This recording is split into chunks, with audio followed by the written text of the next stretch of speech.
my problem. Nkrumah to say, someone who how do you deal with your daily life activities? Oh, drama bills and utilities. How do you cope with your mentality? Rock of fishes that are only living. No sex life to say. Music I say, we shoot the same. I got this for check up. Can you say one break up? I'm not wasting time. One for one go see baby. Oh, me the future is Papa more than I check you was sitting in Muye. Me see me future and say, oh, Papa more than I check you was bravo Muye. It was your for with the Mamunjina. Happy New Year. I swear, yeah, what that's on me. I'm sorry.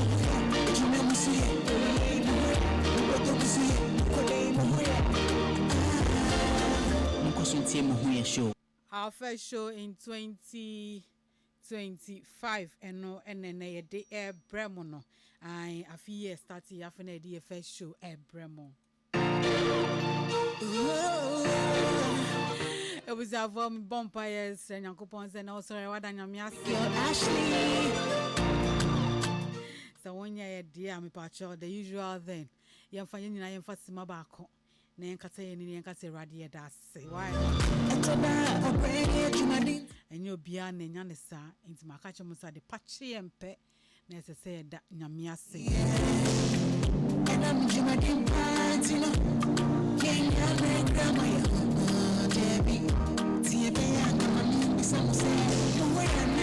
Mohoyana.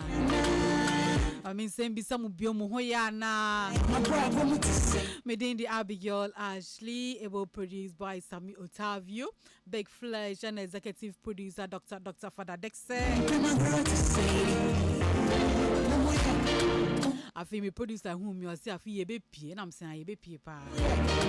Baby, I will show Ghana heavy a barber to our home. Yet the Mohoya bro, our hot Sandro was to be Biaba called here. Lisbeth Gazy, baby, I will be a match. Matisse London, I want my easy. Sounds on a mature, I draw a Roberta. And nobody despite me, dear, I share a muti set 20. Or more co-empress a year, co-empress a year, or more co Amasapon Kuma Papa 1 weekend so called. Or more mutu kwa so called, or more muti studios so ha. Yeah, Missy Yachiche Murov. Nice to meet us. So we do a video no at OK101.7 FM. We see Muya show live on OK101.7 FM.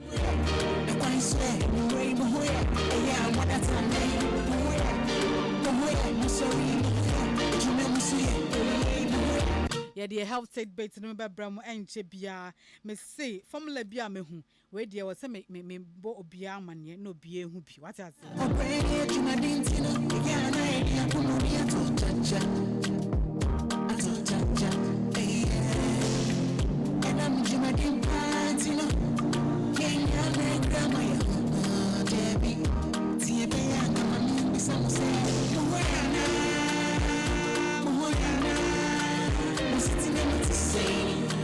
my problem to say,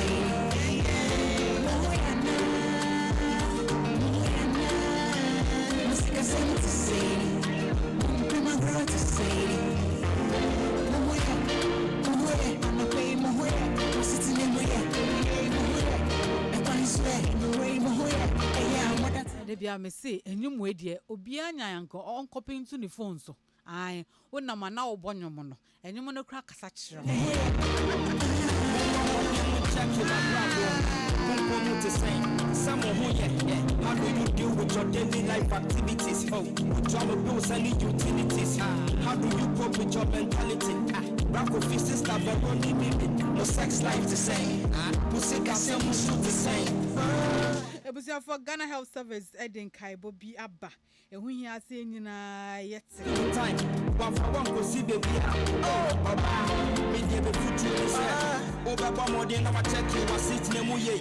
Me see the future is Ghana Health Service issues alert on rising respiratory virus infection in China. I say see bibi happy no bi kromua me pa cho I was say we say usus best e di so best wa bodjon obi abodwe hia no wa pensu dia si odi on so ati ati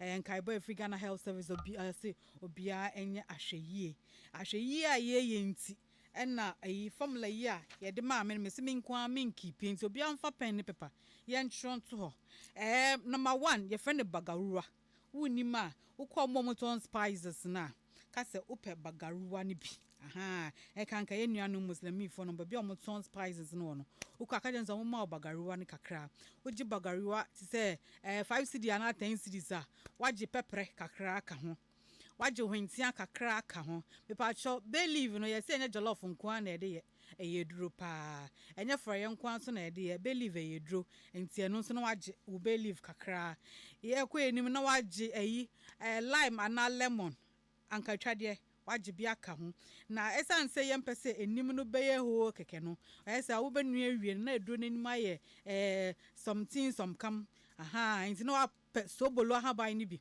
ahaban na edi yes sobolo no hibiscus leaves no wa pe bi dia kan enti list ni o muntie list no wa wuntie munfa pen pa muntie list no ma me pa twa hunhia me pa ye baba nua ne sesia ne ye nso enye ya we odi si jaso a na eno ane se we wi a wo kwa no enti pa twa yenfa list ni biom waje o bagaruwa aha me su kokruma ka jonso pe bagaruwa me be 5 cds bi enu kra obechem uyusu ni nyina obeje obagaruwa na waje pepper kakra de mo fa ne negro pepper no obeje pepper na waje hwentia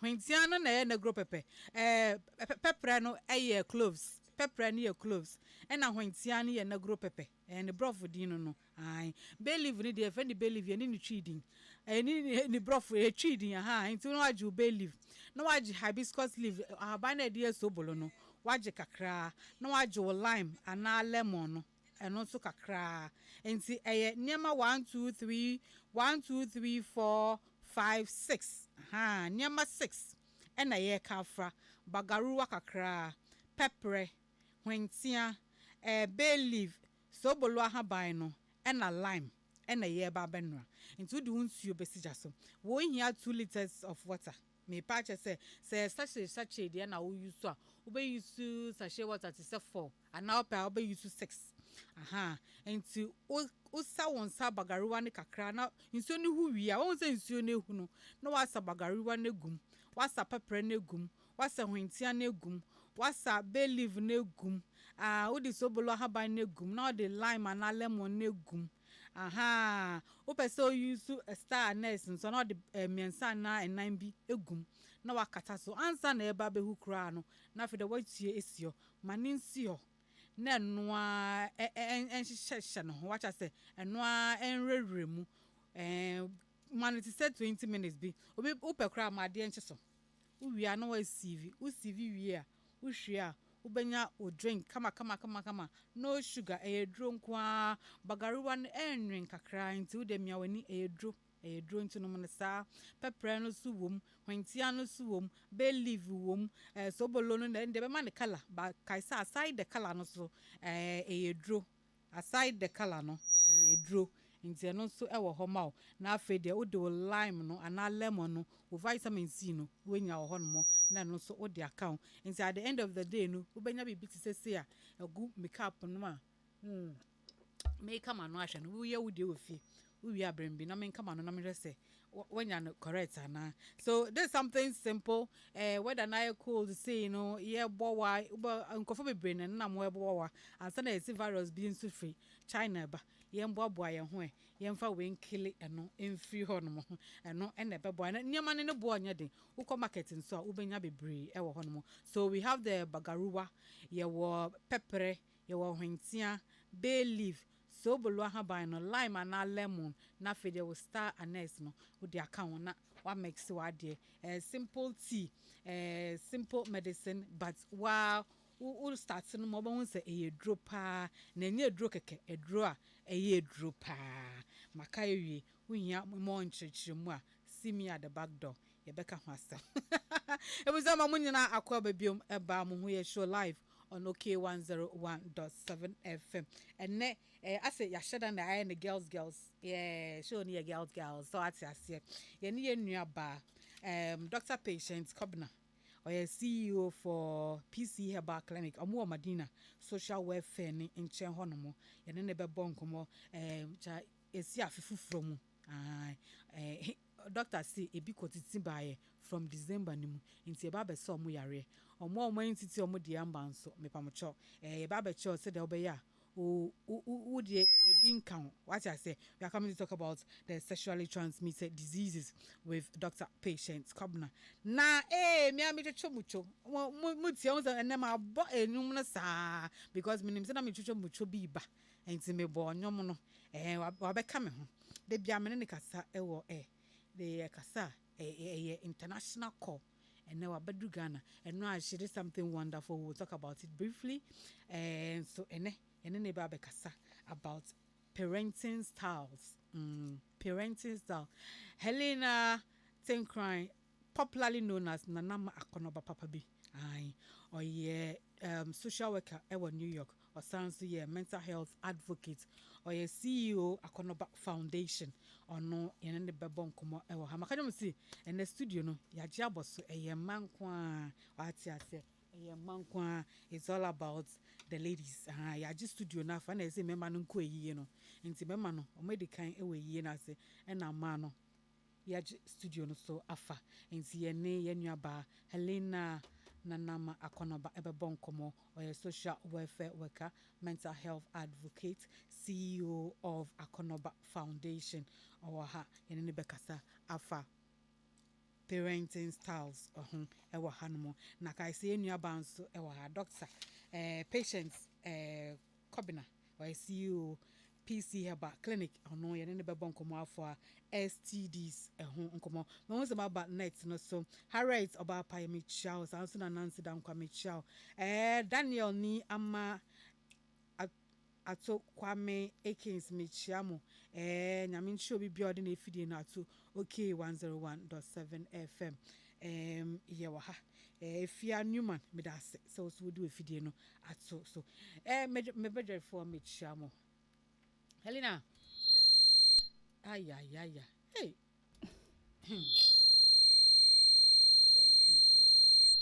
some major me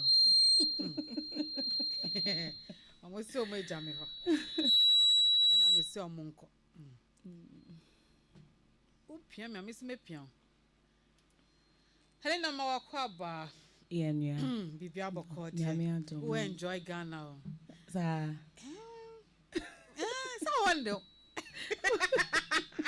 I wonder anyway I wonder you're absolutely right I wonder hey mama me technician yo I wonder and see me oni age bibia boko de nyame adom how long have you been in Ghana 2 weeks 2 weeks yeah and I would chilling many days sister yaba Ghana 2 weeks when him so on very share me menga she say akasa oh sa enzi akasa na no okay so akasa dia matse wakasa dia Elena answer na ebe call and topic na ebe kan so no a little bit about yesterday and mokoye donation back to school donation no and then I'm the call moko hefa the motivation and how it's going so far. This is the third one or the fourth one? Our second. The second one. Yeah, okay. Second, yeah.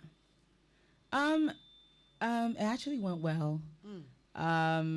This was I kind of said the one that we did before was more of at the beginning.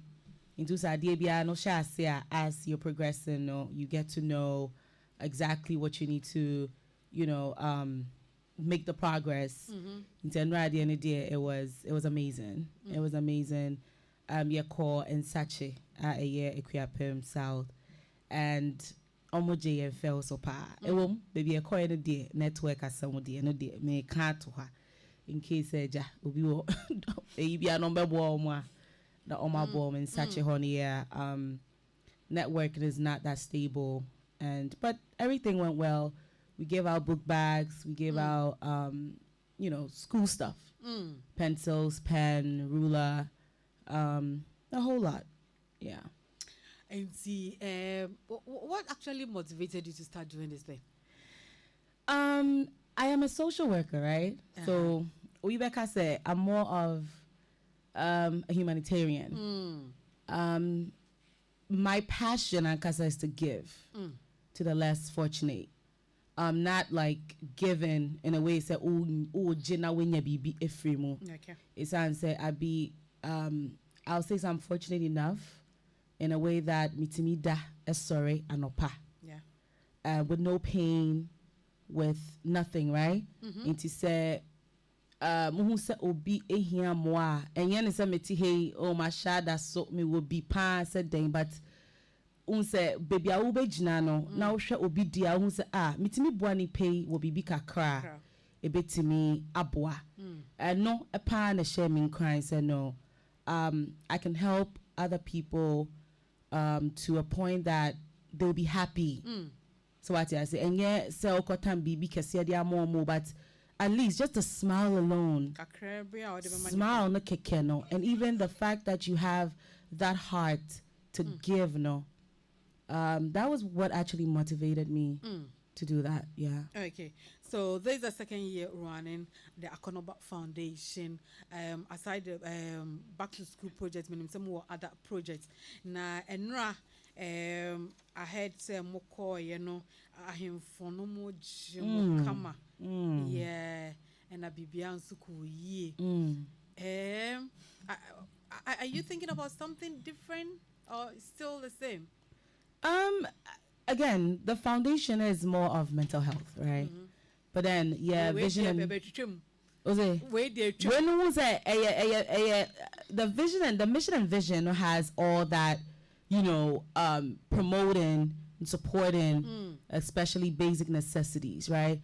So we don't discriminate. Okay. So even though it's mental health, which we do a whole lot, your foundation so we do, you know, the charity series, we do the mental health series, and then again, one-on-one too, we try to do those things as well. Okay. It's, you know, it's more broad because, like I said, we don't discriminate. Okay. Now, okay, I am from the way they are so na mada in such a I am for pa because me wawa.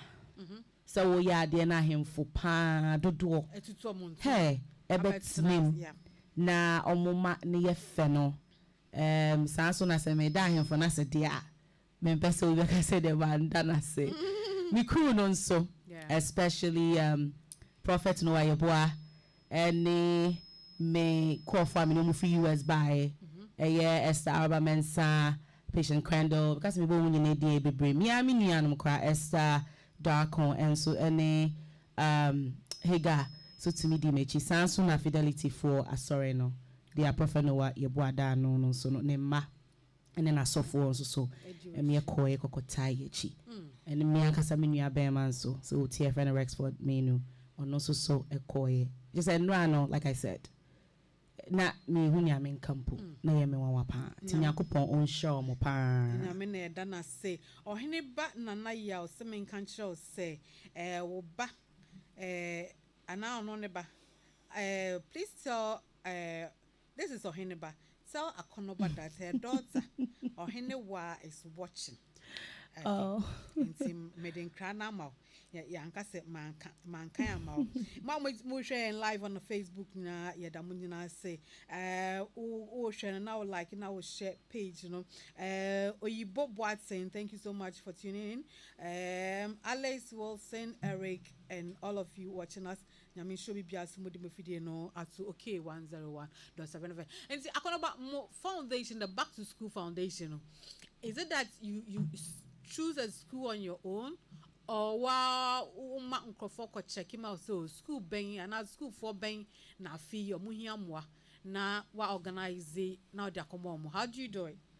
Empire work okay and sani betu anamo bia no ye kwradi nim into ye kwradi nim na of course the team here Prophet Noah Yeboah Eda no they will go and then have conversations. So like I said, in Paibo Council, we've been directed by Nyankopon.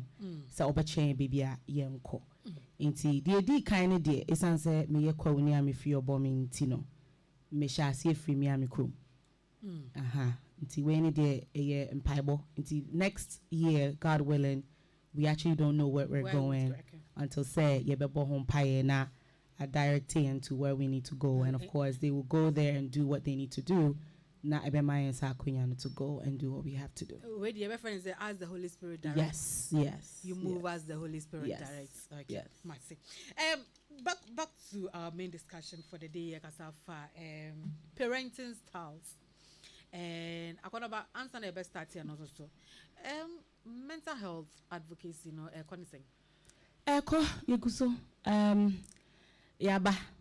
Inti ya de ni say ya die mu no yanso ye beti ase eno an mempaye. Last year you launched it big. Yes.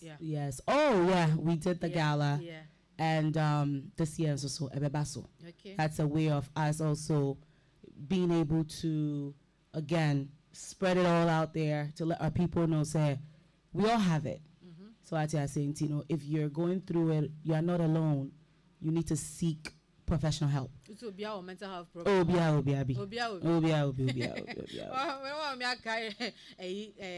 Chief psychiatrist now. As Abigail, you know what?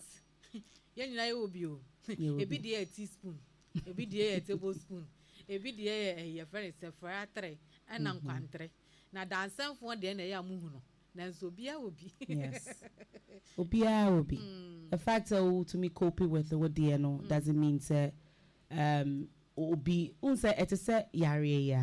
So bako who doctor baka so no way nafa cope with yare kwa wono. So ana mental health here. So inti so we will be so enye bone. Me amiti way obia will be. But ebia if I have what I have, I'm able to cope with it. Ebia enye bibi bone obi wo ansa, which is a bad coping mechanism. But then ebia I feel like okay, mami koda bath mo. Ebia I feel like journaling. Where I feel like okay, just listening to soothing music, just to meditate on exactly what I'm going through at that moment.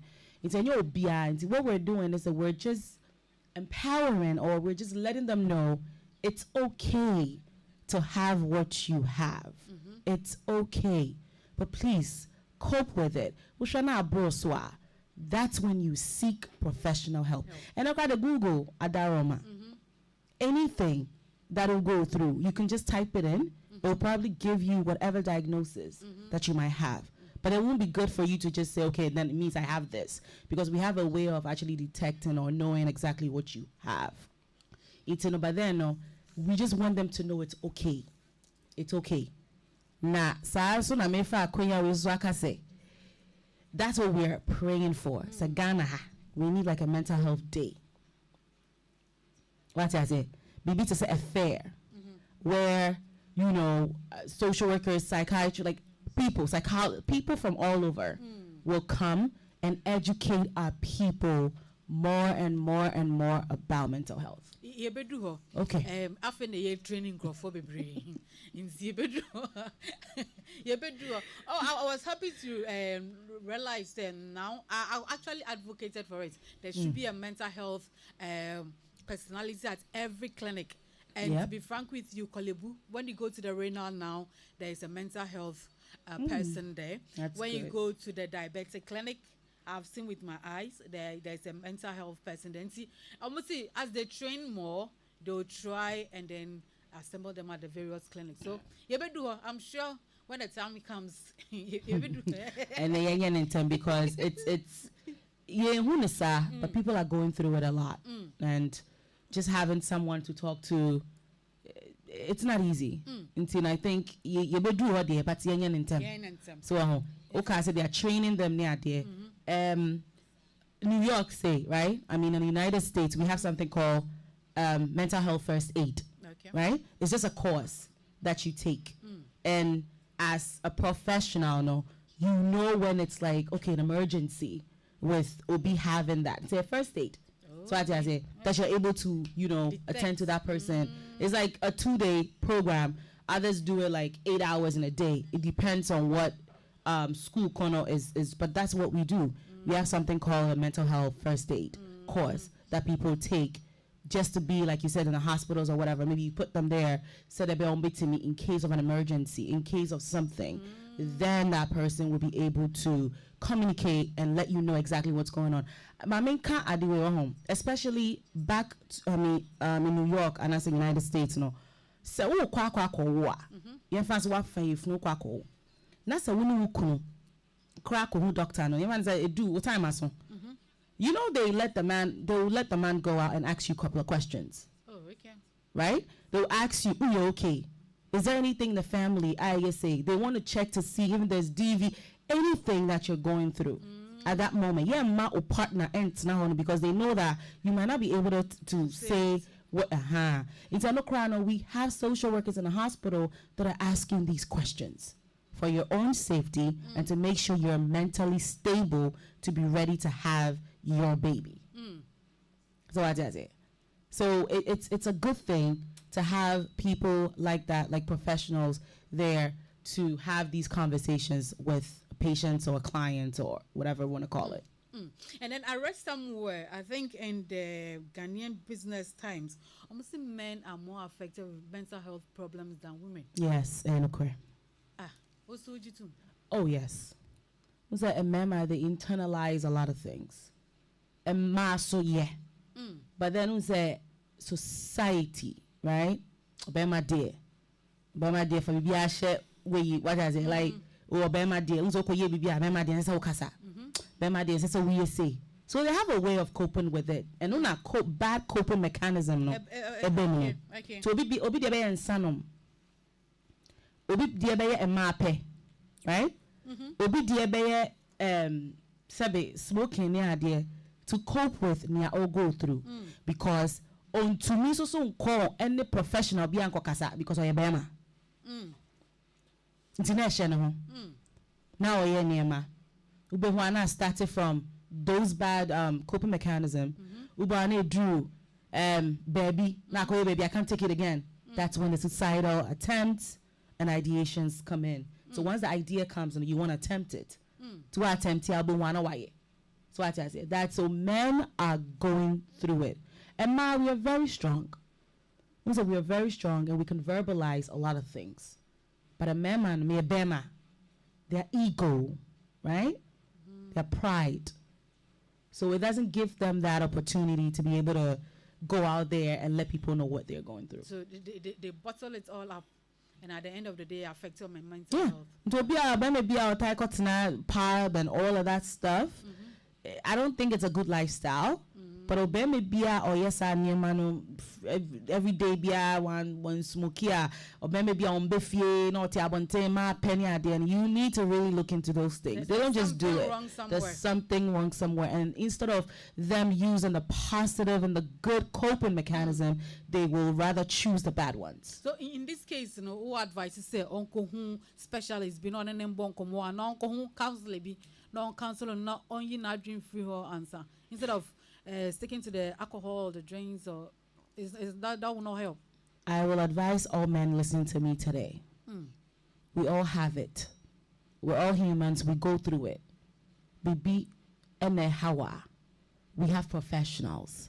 Even if you can't talk to a friend, even if your friend is away, and I say, well, girlfriend, and I say, well, you plan a trigger, fine.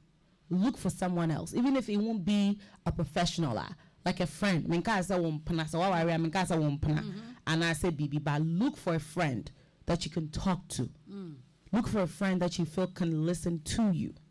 And as I don't listen to respond. They only need you to listen. Yeah. Please, just listen and don't interrupt. Listen to what they're saying, because that's all they need. And after they're done, based on your kind or questions I want to. That's why you need a professional, because there will be some questions you can ask them that a regular person can't ask. If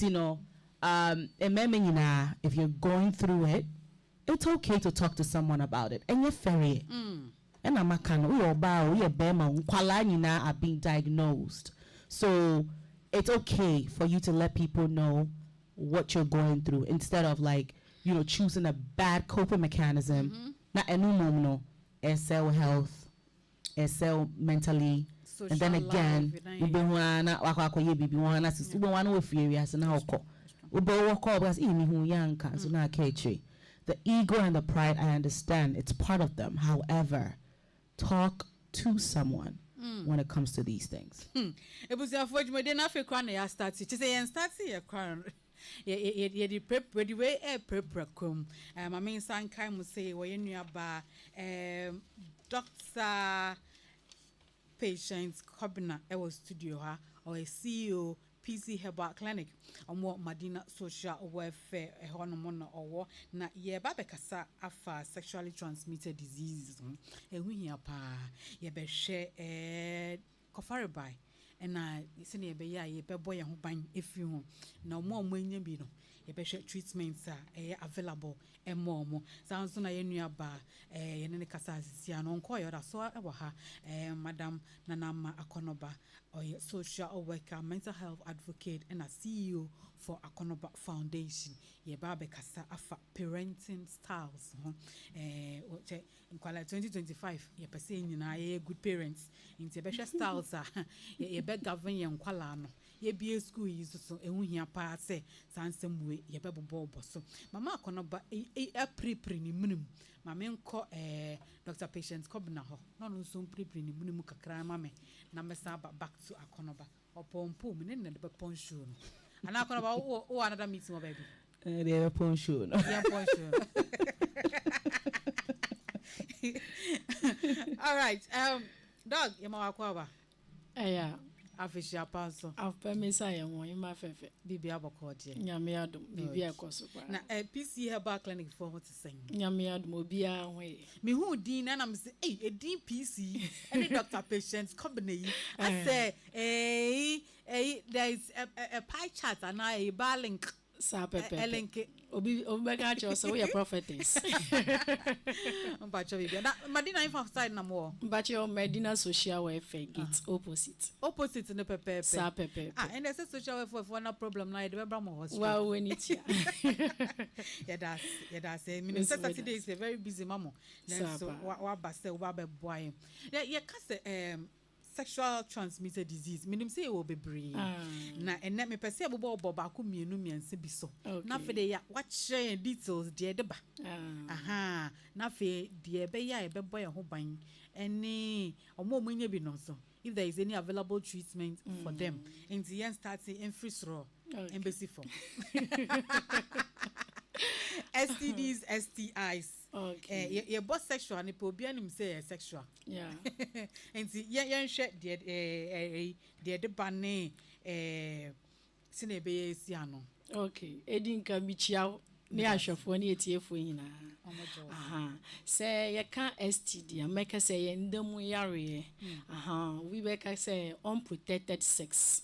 Aha. Say woni ho kafo ana wunu wura edi pankuta hudie na one more ho ban obese wo bon no raw aha nti say nipa kro no ewo yare a obehu say obefa aha nti sa pepepe enetie nti sa wo mpese bia obenya enamu which is STD na obebi says an STD ankasa na ede sexual transmitted diseases oni ni nua mbeka say omo ye twins nti yanko enja baako sexual transmitted infections as omo ye twins nti ubebi say ti said ya ubi say ya no na beba ne say na nipa de seni a onam ho behu ni say me wo enamu yare ana say ye kan STD ankasa mpo etisen ubedi nka ahyase ewo STI obi a owo yare ti say viral disease fungal ana say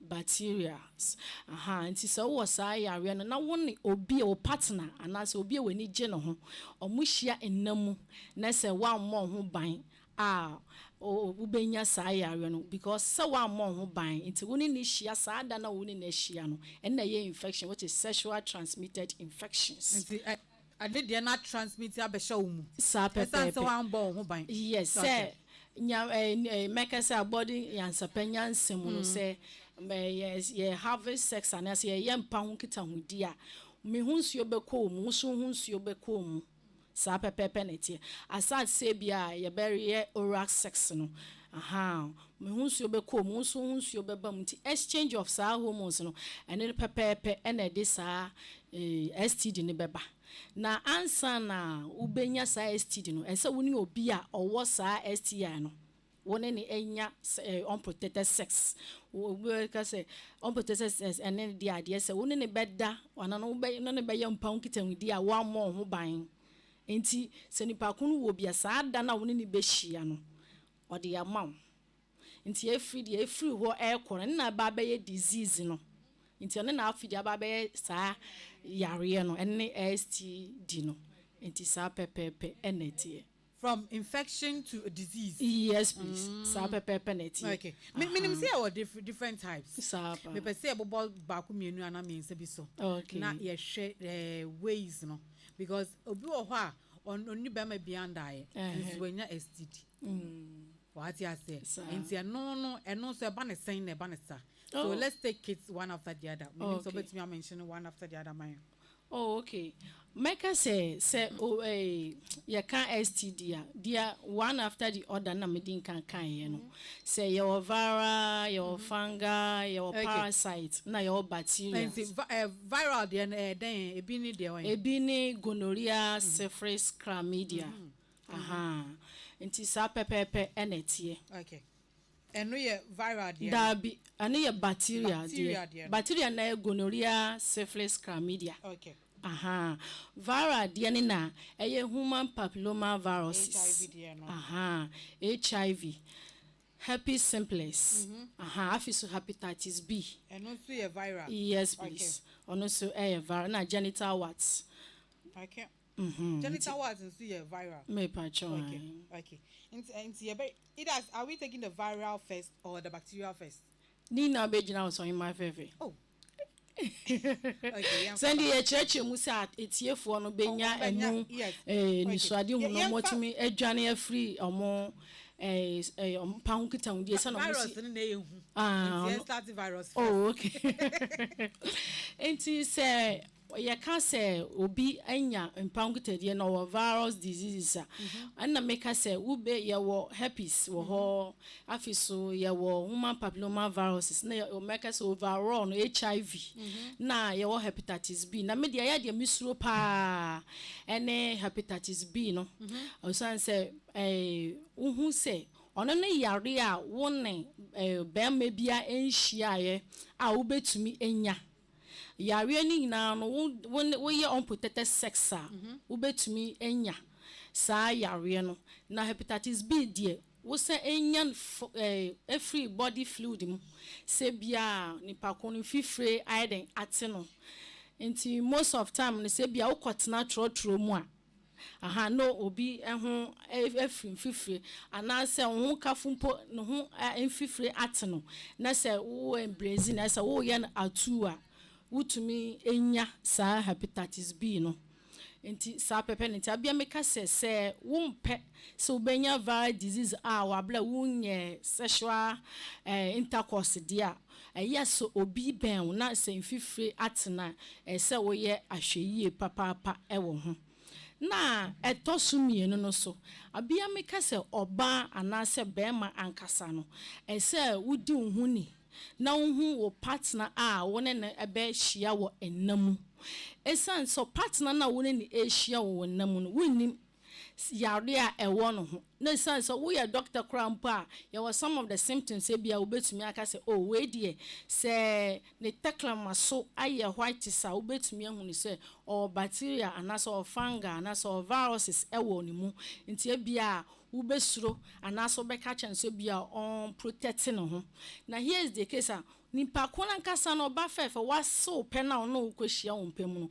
on so mbedi nka edidi omo ho enkomo bebre enti eda na omo behia se mo kakọ have sexual intercourse no to be frank with you we need time wo de beka se wo hwe over your physical examination no time ni ho kra oba time ni wo kra obi a obedi ne kra ma no ho no behu because say mo hia edidi nkomo 1 or 2 nti odo no enyini nti odo nanyi na wo makwakwo hia no obese nde ye fa ne ye nkonkwa nti ebeye din se ebia afina o ba be hwe se saa me ho kafu ya mna be hie ya ye na ye baba bo meka se ye baba dwa ye ho adegya o ba be hwe so mpoku asisi so ana bibi sisi wakosi kuma mu ana ne bema no kra genital what ewo wo ne bema ho ana ne bema no kra bibia eni ho ana se ho kama ana etene ana eso ana esua no. Dr. Patient. Yes, dear. Me pacho, enti ansa na oni nipa no be no.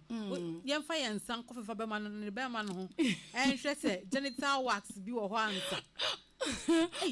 Oh yes, Obapa sense won kwa hu hia wapomudin ehun se na mu program e da pa wo se ho ye enti ho ye die me ba sukura na wo kan bibi se nkankan yemfa anjumi emfa yemfa ngu ye phone so be ye ko bia no na nkan ye bo e good advice pa wo de ma ye listeners no isan se ehun se abia me ka se wo kwa akwaji wani o na se wo ji wani na se so wo de mu wo be koso ni nipa kon na ye aye na here's the case as we ye careless kakra na say ukoti sa STD ya false rupture ba fefe ebe foul na viral disease so ye yare bia se wunya ni treatment no chi se wunya du anu odin ye impo ko medical crowd mo si manageable ba wo ba ye herbal no man e be ka se wo ye wadru aye de be ma wa ebeboa what you say nti ye yare bia wunya meka se wo di agro bedi nti adenti ena me ba beji meni me no e ba beji mi ye ni ya be ye toasters ana ya me ye hormones ni esane na e benye orgasm e free eti so esi ye na ase na at the end of the day no afidie na waba benya sa STD yare ya bubodin se ye were herpes simplex ye were HIV ye were human papilloma viruses ye were genital what ya say nti adenti na wo mmon ho ban wo nya hwe yie na wo twen akwakonya ansa na wo de wonsa e de abo wonsa ano nti dog fire kum your friends physical examination you starting the same physical examination dey and make us a funny say bia wo no won kafo ekwa akohia no say so ma ni pakro no we mempe light ye dum no ye have sexual intercourse because beble wo so genital what beble wo ne be ma no but so o dum light na o ba fefe besi dan na hu nti ansa na obon se kena no na wadwuru ho dadadada nti no nka me prefer say wo have sexual intercourse wundum light na wo de wo be ma wo be examine or wo de won sa be examine be me your bant me fa be ma nya example wo de won sa be examine be ma no na be ma no ano wo de I say asa wo ni ye for place wow wutrim na wo ye examination yes said dia bia wo kwa bonus wo ko soke no kra nti no wo kwa said ne penis na no smile enye say yenyan ono so enye say ebon nti I said something smell like onion and I said garlic kakra one to sa pampa na menu obey ma enye wadwe so be naughty e de a chiro partner so be soke because wo kum wutrim na wo soke a wo soke viral dia ko mu wo soke bacteria dia ko wo soke fungal e just wo ti pampan kakra bi bia ese owo yare no signal la ma sa pepe because sa time no wo lab technicians phone ni wa omo be twe blood e dia ko etumi edi 30 e dia blood physical examination menjo kra sa pepe so na wo ye bema na sa oba na obie babu no mu ana vital ho no e de manwa huni se sentia wo de koye se bia wo de wano e ko what se bia ko bolikin bi but e bia ni wa adwum so bolikin kra wo de wano na wo huni e ko abia meka se wo have sexual intercourse ba fefe ma dwini nya adwuma ma dwini nya first akono ne de e ho but my dreaming first priority and from because what pomudi ho hia ba nti wo di wo kwei ade nya me ye ya mani je ho so wo hwene aben wano o nti wo di kwei ma adwene nkasa nche o se bie wo hwene mu na tie de e wo ho nti wo di wo tri edi wura ho no so wo ti scent na wo bet no and smelling like garlic na onion pacho avoid the say wo de wano ede be ko ho sa pepepe also from pacha and public health education ya why also yeah public health education pacha ya why yeah that's be brave doctor so there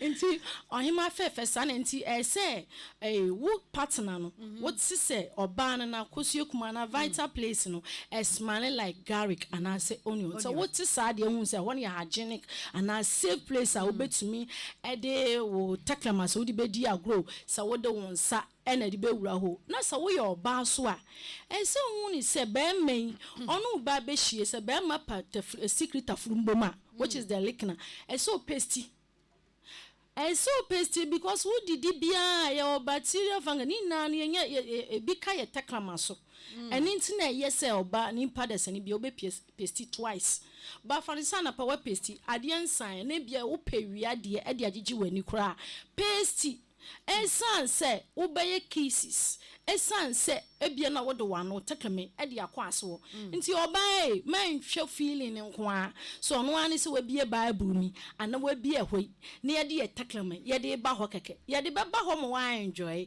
ba ye beja o bacteria ho ye beja o viruses wo ho nti aden ena ma wo pasty afiso ne nsei de ode be ye finger ya na ne nsa ode be ko ana ode hwe kwan na ode ni penis ni ade be wura ho no ese hu sensei wa wo horo hu watwitwi hu kama with running water na afisi yensa bowe no be ye wo fit bi wo fin bi ewurum se wo fa no normal so be se wo fa na agro bedi nti ese hu ni se mu clean nti se wo kwa have sexual intercourse man onya no so feelings no ese wo hwe sa one or two things ni na hu ni se wo ye very safe ansa na wa bie ho kra na wo de adwen na ma se wo pese obenya orgasm nti na wo bie ho na watumi release ho na homos no etumi ayele adwuma no ho aye fefefe because abem ka se sex de sexual intercourse wo ye na wo ye ni yi a ho ofe ama ho ye fe wona ma na wo seresere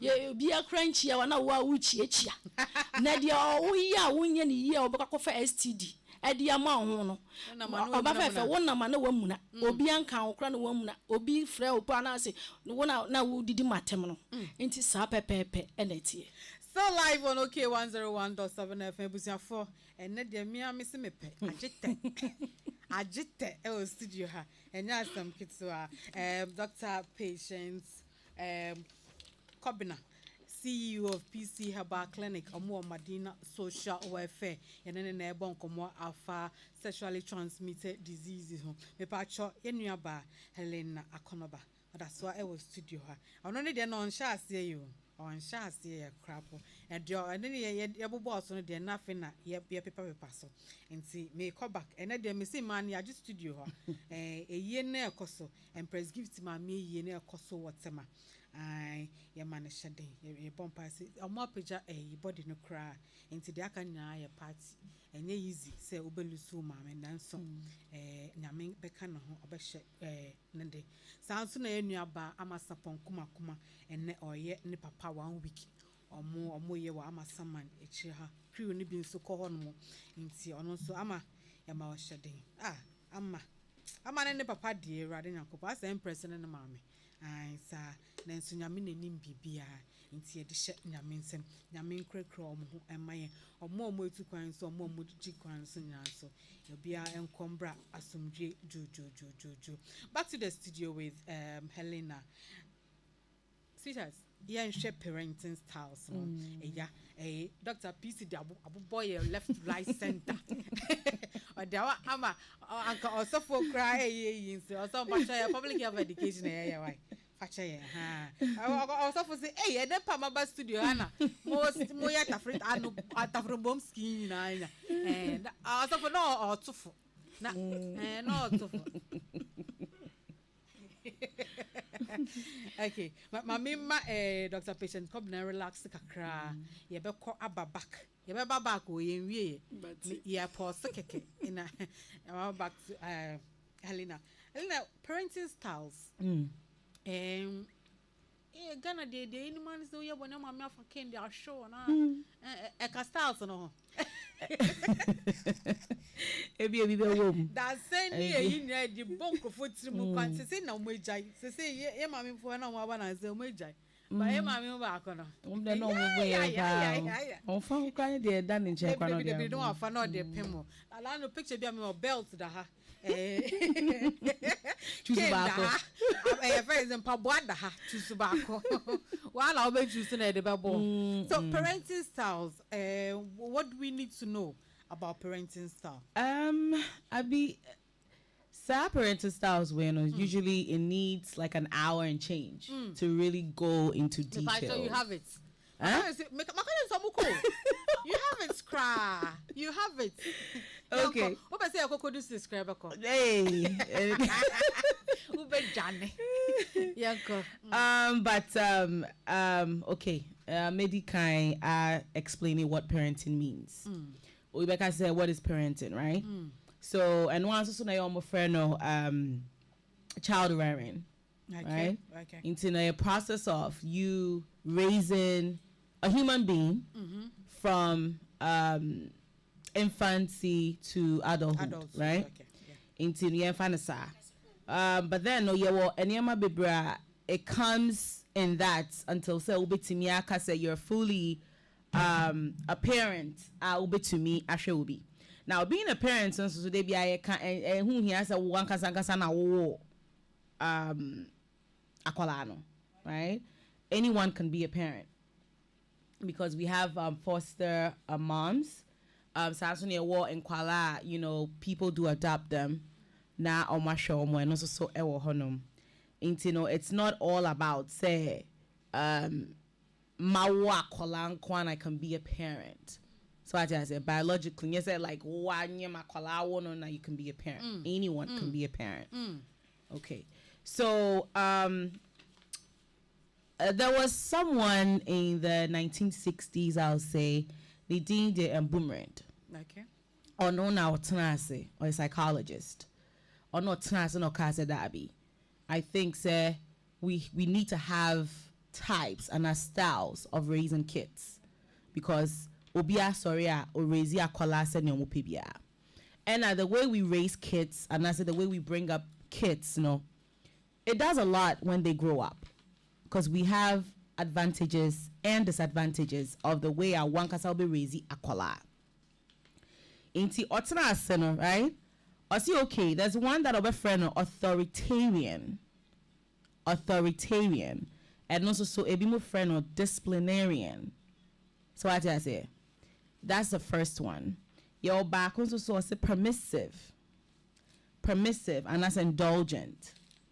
Sanso na yewo bakwa ye uninvolved. And yewo authoritative. So a 4. Right? So now in order for me to take it one by one, no, and I mean say bisa also what time mommy and Edia. Okay. So be taking it one by one. I don't know when doctor will come in because Mr. T, I don't want to keep breaking up. So I want to know. So okay, unless you want to say okay, do like 2. Now if we'll movie 2 or no, I don't know how you want to do it. So what time? Thank you very much. Okay. Mama ni because the day I started something free no. I just some kitsa. Mama ni So you can't authoritarian parenting now. A parent I am fun to say or you're more of demanding, right? Or you're more of demanding, but on your responsive. Very demanding. Very demanding. Yeah. But on your responsive. That's authoritarian. Yeah, authoritarian, yeah. On also so need demanding, so there's no restrictions. Right? Because Obekacha will say, men are more di. Men are sure what I say goes. So very demanding, but they're not responsive. Some Crawford also so no, like I just said, no. Because I said so.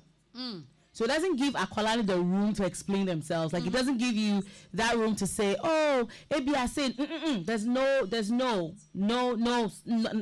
like that. It's like what I say goes in the house. So that's the authoritarian, right? Now, Sa authoritarian for no, this is who they are. Omono, they spank a lot. Omo tintin pa. Omo ame phone omo tintin, papa phone omo tintin. Aha. I would believe it's a kids should just be seen, not to be heard.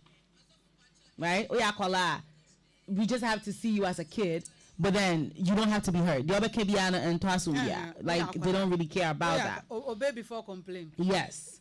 Omo believers will say it's like my way or no other way. Into make catch also be a doctor, Okay. Or be a nurse, or be a nurse. The fact that I'm a lawyer, also be a lawyer. So what I say. And the war a band sounds what in Kualana Omo come from that parenting style. No, they quit a lot. But Omo are very obedient. Omo buadie pa. In Kualana Omo buadie. But Omo are quitters. Or started a day be quitted.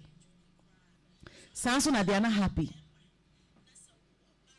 In ya home says papa a lawyer and sa kwala na mfa ne pe anka I want to be a lawyer.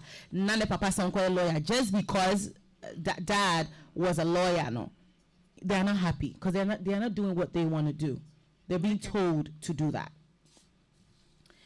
About the sounds why even the consequences of with the authoritarian. No, in Kwalano they have low self-esteem.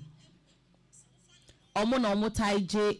Yes, free. Our parents want to move forward to do whatever they need to do, right? And Kwalana so less social. Like they don't want to see anybody. They're almost penny pat. Like it's just they're not even social at all. They get depression. Sounds so now rebellion. Sounds so now escapist behaviors because may be me papa home. So what ha and what that authority no ma pia na ju hu pia we bo fa nyin ban.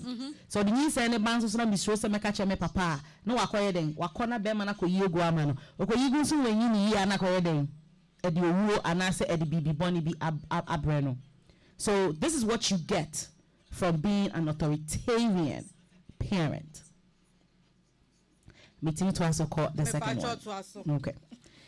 Now, authoritative parenting, no. Back on the authoritarian, is it called authoritative? Omo you're demanding, but omo you're responsive. So on the opposite. Back on you're responsive. You're demanding, but where you or you're responsive, even though you're demanding, right? Omo. Like if Oban in China can say, oh, this is the problem, and I find say work school. Now why you do a school, not teacher and I reach out. That parent will not say, oh, but me bo another. Because oh, papa so you want to me can want some. I didn't see your school. Let me hear your side of the story. So what I say, let me hear your side of the story, and let's see what we can do to solve it together. So that's being the responsive because they really want to know what's going on with you. At that moment, well, their course or no. So, our mentality here, let's talk about it. It's BBN, they get you involved. BBN, they get you involved. And kids, they love that. Yeah. Every kid wants to have that power at home. Nah, well, we say, okay, this is what I should do.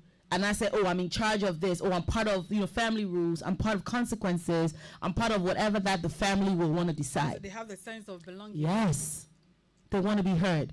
So kids just don't want to be seen, but they want to be heard. So that's the authoritative, no. Signs of authoritative parenting, no. Ayana parents no demanding are very high. High expectations. They want to set something, but then again, they're also open for us to have conversation about it. We are very warm and nurturing in a way of being responsive. Will give you explanations or punish you crowd. Because may punish you because of what you did. I'm punishing you for no reason. I'm punishing you for what you did because everything needs to have there should be a conversation around it before they'll be able to do that. Almost also in Kwalana autonomy of making choices. Inti semiye, if I said me social work, right? Na me base obey teacher.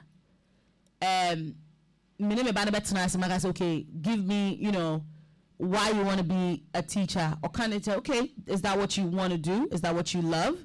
Now akwala moving forward with that. So what I say. But dear Emmaudi who say on your authoritarian no me say obakwa obeye social worker nibi because I don't know obey. It's a quite be our first wa we and no obey. Make her way in na make say there are nurses because me anka me feel be. There are nurses more people around me or nurses are they didn't choose that profession but they were told to do it. So what I say, it's the passion to do that no. Of course, I won't say this person no only passion into no like as our bed you must you know, again, people are in it because of what they got from it, the money and everything else, right? Because me too, client. I remember my dad, may his soul rest in peace. I catch him say, "What about Buchebi?" I saw quite nurse and I said, "Me, I'm sure crying moja." It's in some kind of sana meaning baby, me carefree. The guy is nursing there, forget it. I mean it because people have the idea, say, "Oh, that's where the money is at. That's where the money is at." But please. That's not where the money is at. So what I say, to me, I'm saying, this is what I want to do. I want to do something that I love, something that because I'm a nurse, I'll probably leave nursing and do something. I'll probably quit and do something else. Then I could prolong it future, prolong it what you want to do to reaching your goal. Because I know memepe. So what I say, in Kwalano so no, I'm happy. When it comes to authoritative now in Kuala we are very happy because if they're having any issues, that's when they come to you as a parent and say, okay, I want to talk to my mom about it. I want to talk to my dad about it. Or I want to talk to, and this authoritative, no, and then they are in a family, no what meetings in the morning. So what I say, BBC, they all sit as a family, maybe during dinner, you know, having those wings in Kuala because they get to let their parents know what is going on.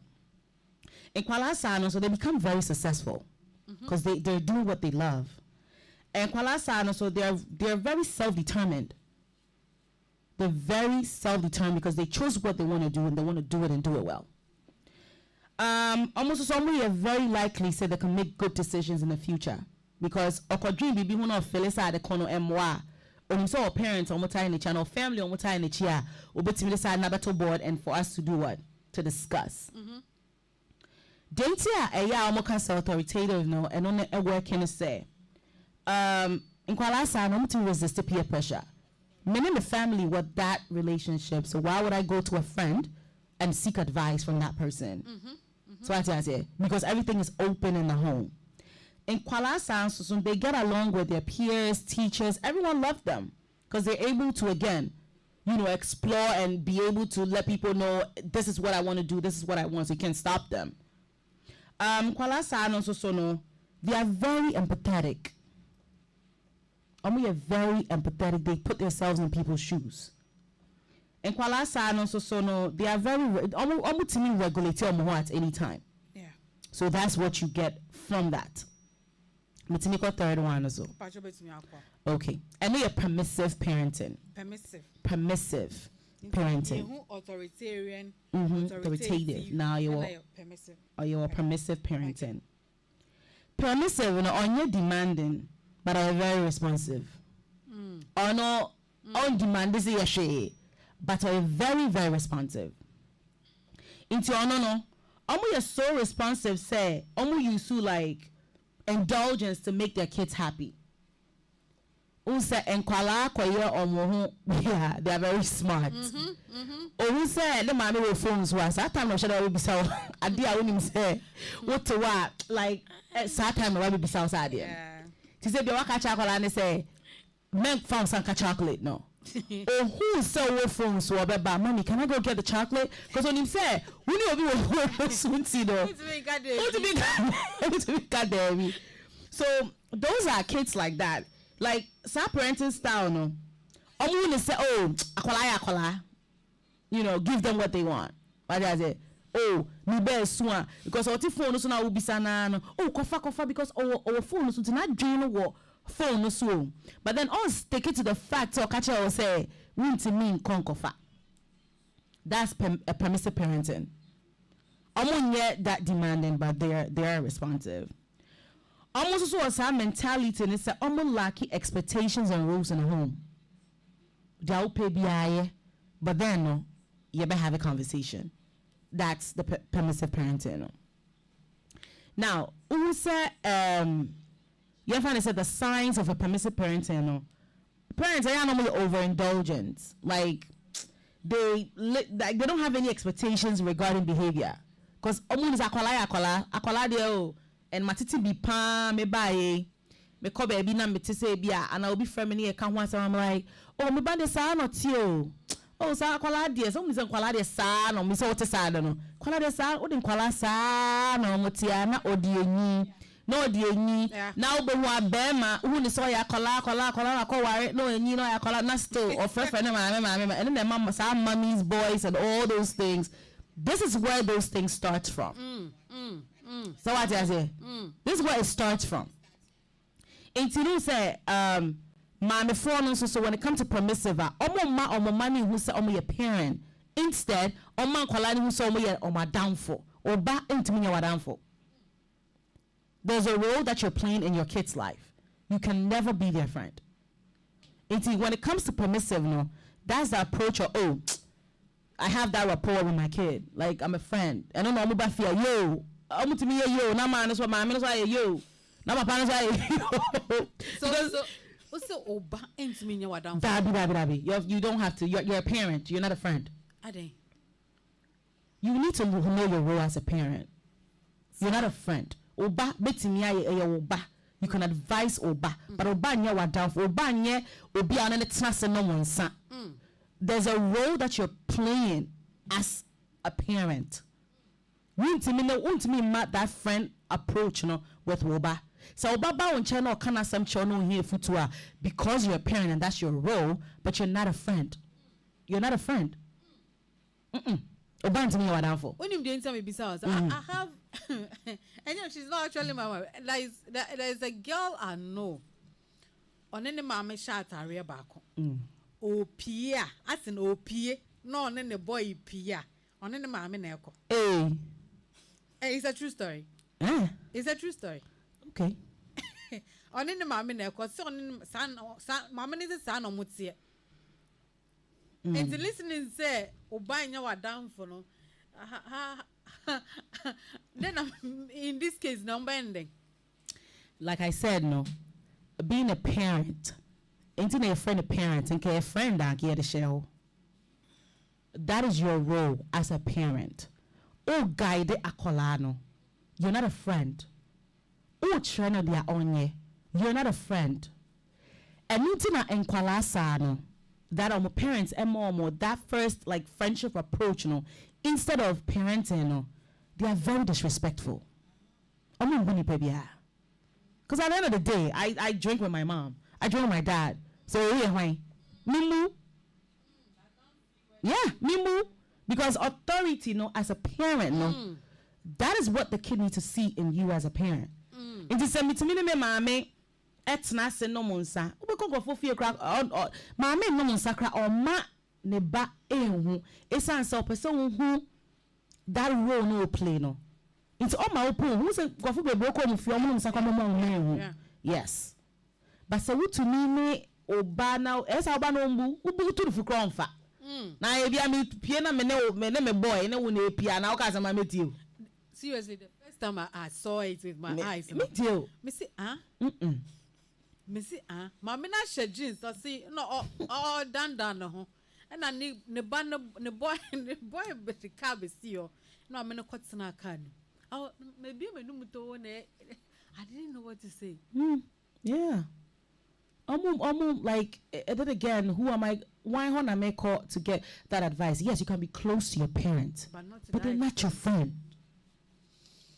Some parents are so open and they want to come tell their parents, oh, you know, me see he's down. I know people that do that, and I'm like, what? So it's okay to come to your parent, talk to them about something, seek their advice. But oh my man, you're down for. Oh papa, you're down for. You're close to them, but they're not your friend. They always mean what down for. I need to know my man, oh papa. So what is it? Yeah, of course. It's in kwalasa no so some what that parenting style now. When it comes to, they do have academic problems. Omunya deal with school, you know, because at the end of the day, my mom is my friend. You know, then I'm in a cry, oh, baby. So I just say, you know, I do whatever I want. That's it. At the end of the day, we just talk about it and that's it. There's no consequences. You know, in Kuala, Eyana, raise in this town, no. Almost show very low achievement in many areas. To say, yeah, like I mentioned with academic, you know, mom make poor decisions. They make poor decisions, and now display very aggressive behavior. Baby, they'll just do it because there's no limitations to what they do. So na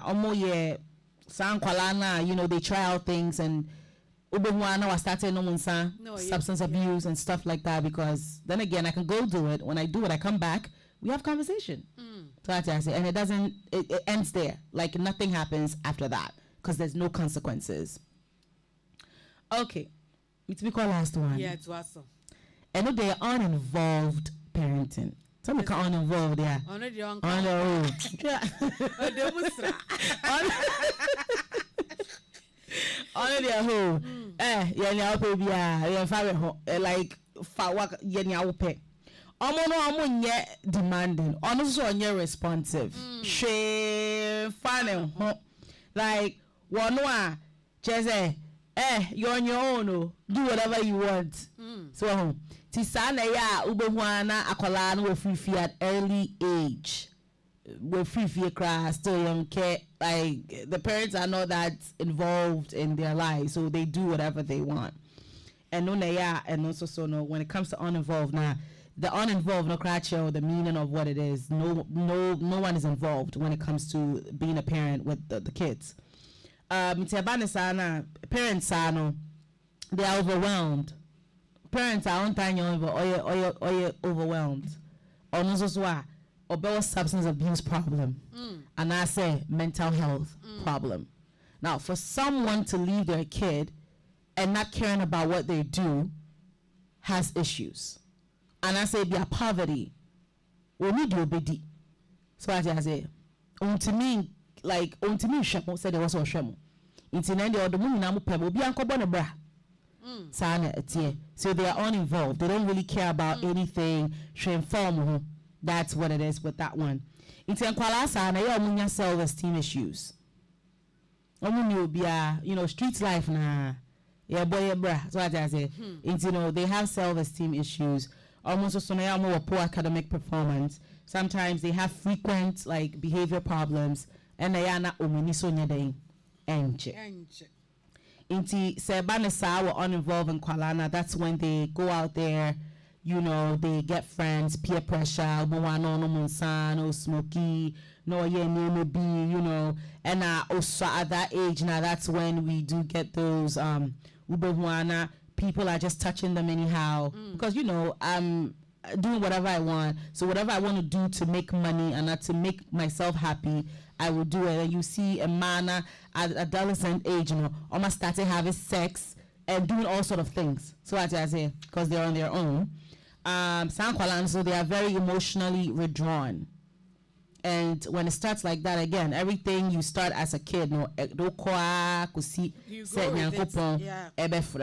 and yes, I just say me boom, yes, a sense and you may be kakra, but then whatever you start with, and I say how whatever style now you just start, and that's what you end up growing up with and doing whatever when it comes to that. But then almost learning how to provide for themselves anyway, because they don't have anyone. There's no parent that's like supporting them, or there's no one supporting them, and see, that's when they tend to, you know, provide for themselves anyhow. Okay. But you have more question. Still live on OK101.7. I parenting styles with Nana Ama Akonoba, CEO for Akonoba Foundation or some so your social worker or New York or your mental health.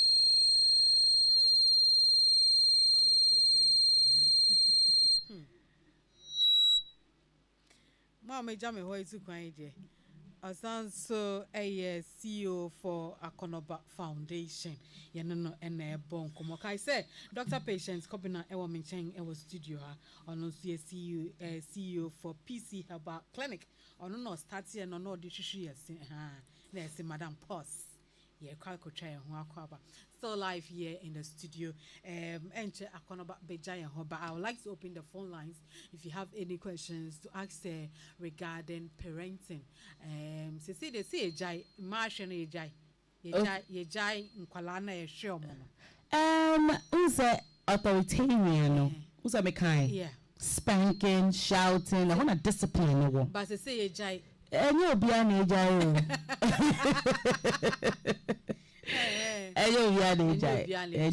age. So we can squeeze in some few calls before she leaves the studio. Meaning, so why busy? I'll see about chance or boy. Oh, when you're 03022435547 03022435529. My activated 2 lines and say, oh friend, Tama, you be my quino parenting styles. Or my styles nina. Inti wow show o show fie no asetere mu dia odi ejuma wo fie no now wow but we can mix them, can't we? Oh yes, there's no one obekacho will say my style is this o dabi obia ye we kakare because my men kind of conscious sometimes. Even me as a parent, I'm just uninvolved because you get so tired and it's like in Kwalabeko school, the homework, baba, it's a lot. So sometimes you just give them what wako school homework. Like I don't have to be there all the time to let you know, and I say to even review.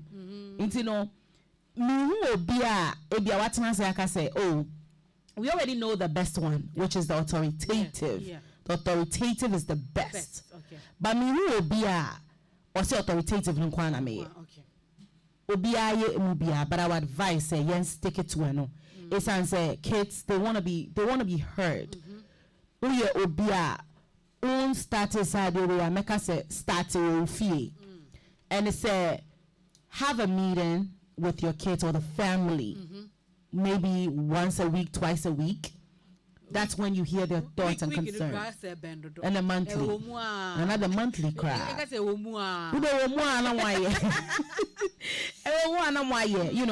Have that family meeting where everyone brings up a concern, any thoughts or anything. Include the kids. No more set family rules, right? Family rules. Let them be part of it, but they're not going to tell you a rule for you as a parent.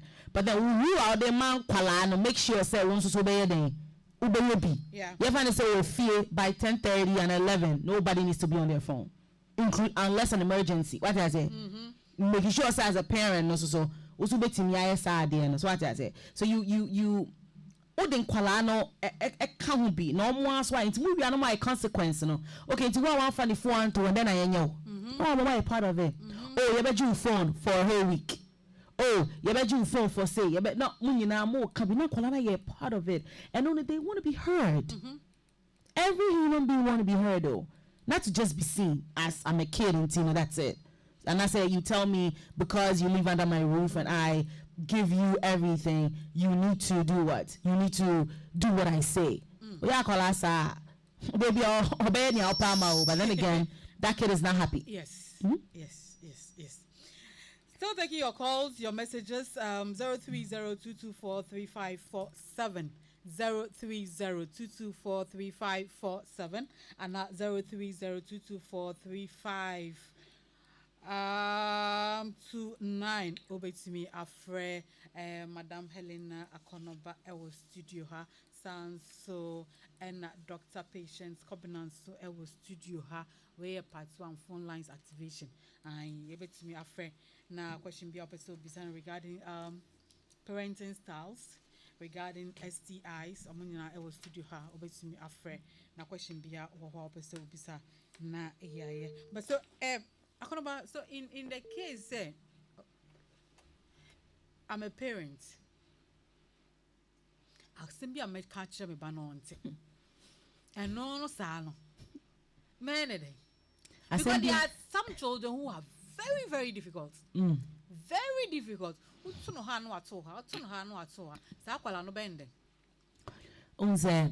Unless akwala ne be behavioral problems. So behavioral problems are soon ya obitimine akwala na ye. Unse kids are even diagnosed at an early age. Yeah, if I say I'm not gonna say ADHD, and as I'm not gonna say, but young kwalabia they might have like when I say behavior distractive dysregulation. Akwalabia. So it means that akwalabi no started you have to really check what is wrong with the child. So akwala obekasa che na ontie bia and there's something going on and there are ways to help akwala no. So it's not just about your style. So what I say, but I know another different topic for another time. So what I say, because we have behavior problems in kids. So as I mentioned, ADHD, once a colleague wants me to pay attention, for some time. Yes. Kids will have.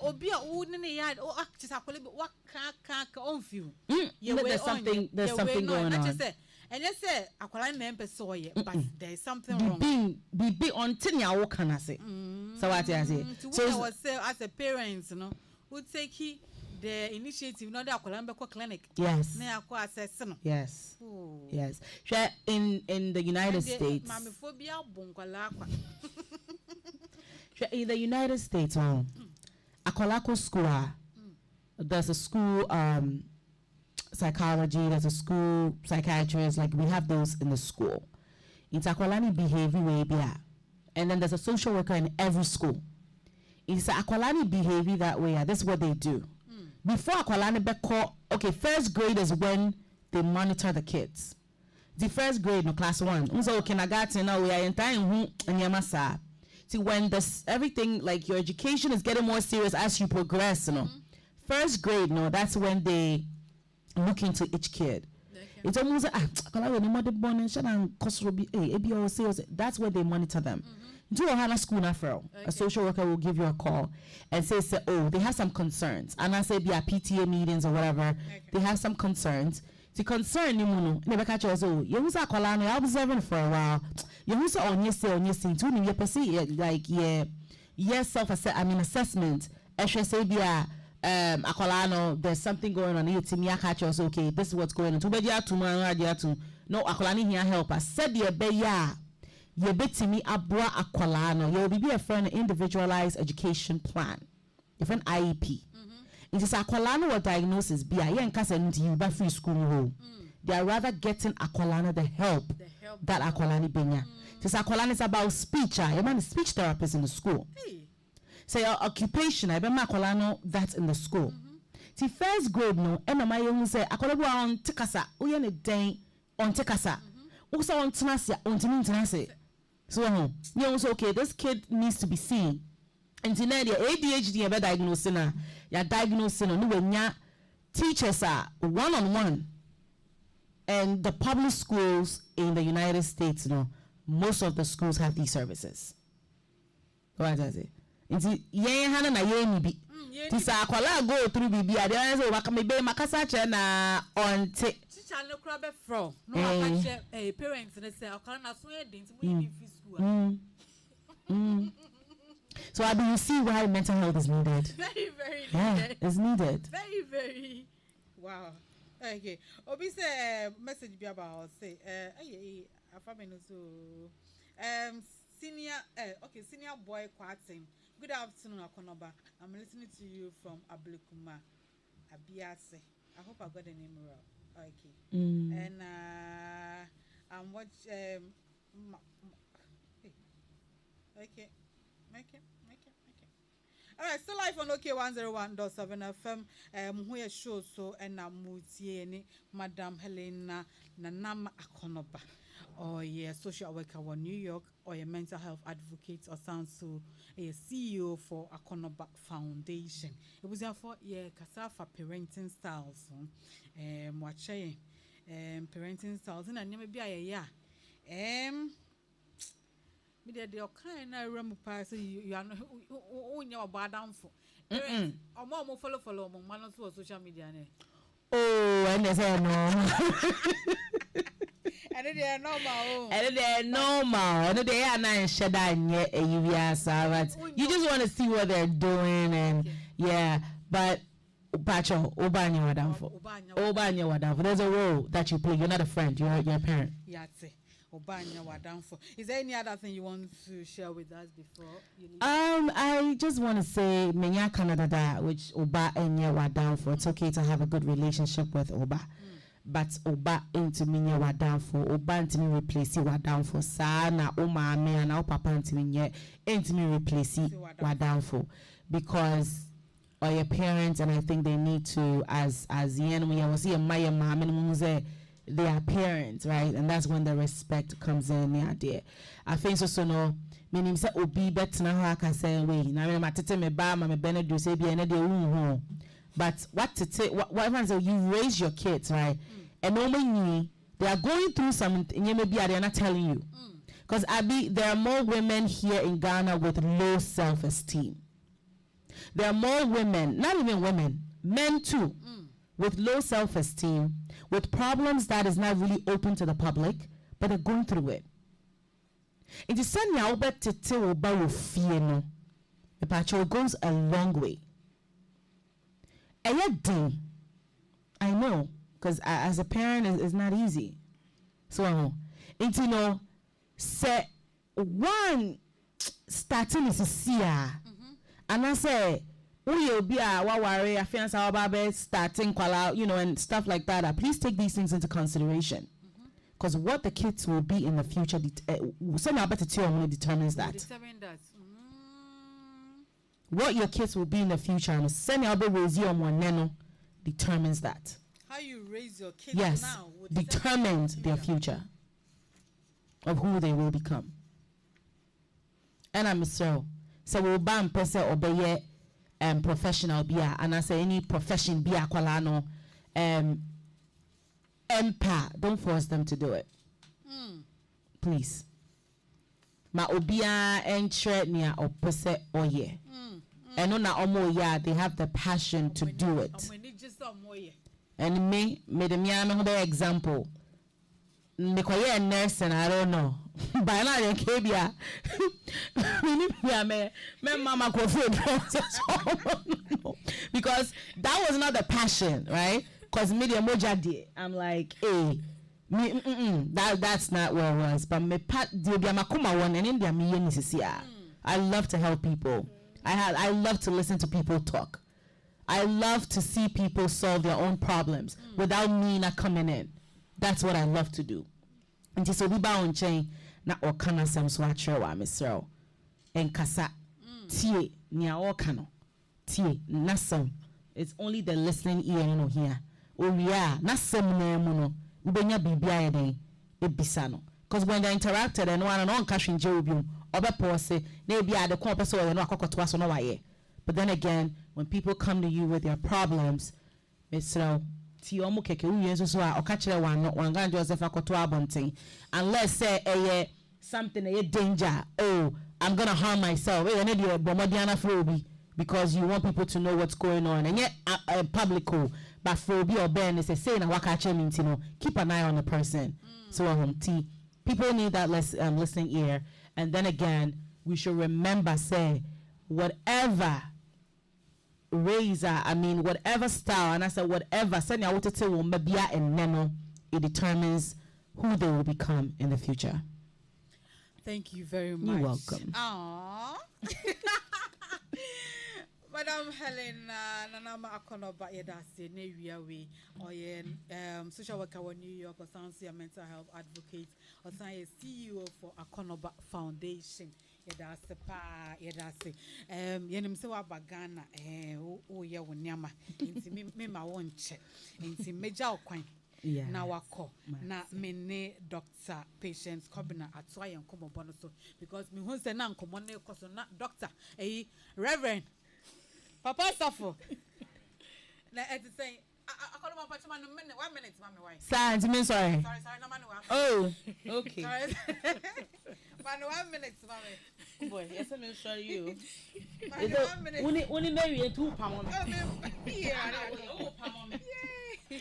okay yes papa Mami. What about me? My own cocoa. Na baby aboko de. Pacho na me adom. Na so. Omo muni mu no, mimi ni mu. Omo muni mu no. Asori ben e da no. Pacho Fidelity Praise Arena. Ewa Ablekuma base. Ewa Ablekuma. Abase. Abe ye do abem kwan. Abem kwan ri ala se. Na services kosen sorry da ben. What's the program for tomorrow? Nyame adoma ochina ye Thanksgiving service. Oh, okay. Purposely for Endra donation e koye. Thanksgiving was. Macho nyame adoma. Okay. Na services like Sunday service ba ko na mi no. Macho ba ko. Macho. Okay. And so be opesa oba obi ada location no one emphasize. Ye wo Ablekuma. Abasi odu Ablekuma Park now so kwa Abasi obi abecho nti Abasi post office your post office nechi and apart from Sundays the days been what service was apart from Sundays sorry Friday anymore all night no evening service it started Sunday now it started anymore 6 me upon 8 okay and obi pese obeka mo ho a ma tete asori bi wo ha just on for registration form sorry be for registration form no new registration for like membership form where the registration form register they open all the sorry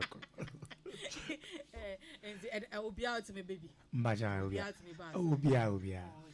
say be one sorry no more specific people but had you be out to me baby okay but nyambo Saturday next Saturday sorry ochina na watch okay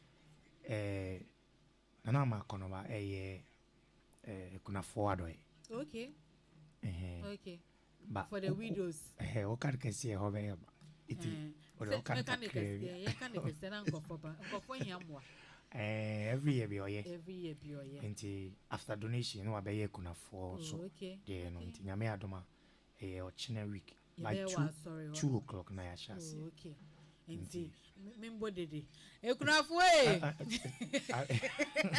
abu de susubo nti obecha de kakra na minshra mo so na mo pai bo a mo de tani chi enye pai bo na nka mi chi se otere ne nsem anyama ne mba ba pai bo na edi ne chi nti otere ne nsem na ne nsem ayema no wa ne se no de abrɛ no asa atene no de aba nti da mo se ene pai bo a mo so mo de tani chi nti Tuesday Saturday is there o twi me kwa me ntwe but the because of biam did say mo send you videos so yeah the Sunday was the original week which is 26 and the way no okay internet so near wa ha oh wow already birthday crowd so the last year no but I feel the Bible but my doctor akase biam no was sisi was okay but you be quite jare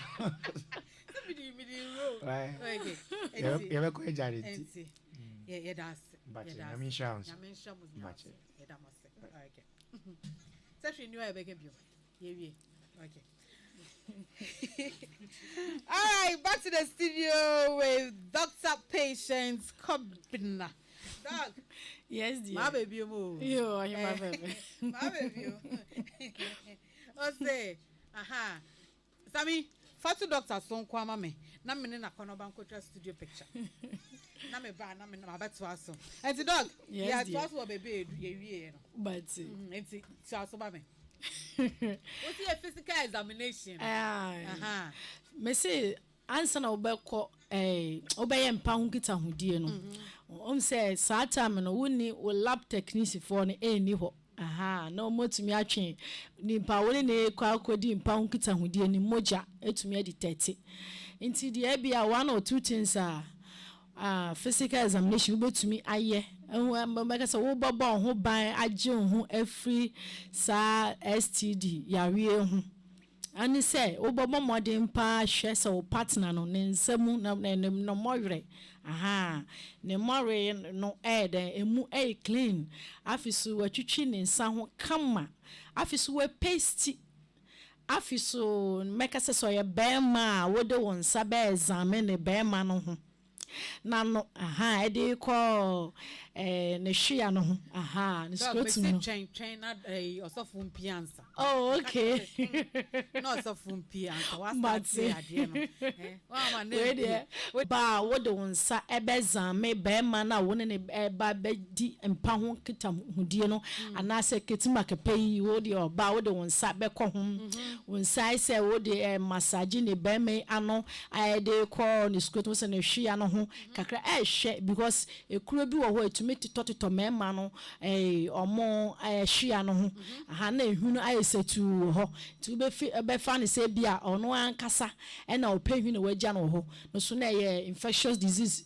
bubruja nko na wa den wagya no ho saa so pepepe na wo your bema na wo physical examination na wo be ye say wo di doc train you yes we do one stuff bema na se na hu se bibi abobo say pimples my fan lightly da bi da obapa man fan agro kra hu ni say be an infection yes sa pepe on say sa time na make us a lab technician for ni wo am betumi akas na say na mbe ye wie kra na say na sebse bi feelings na atiko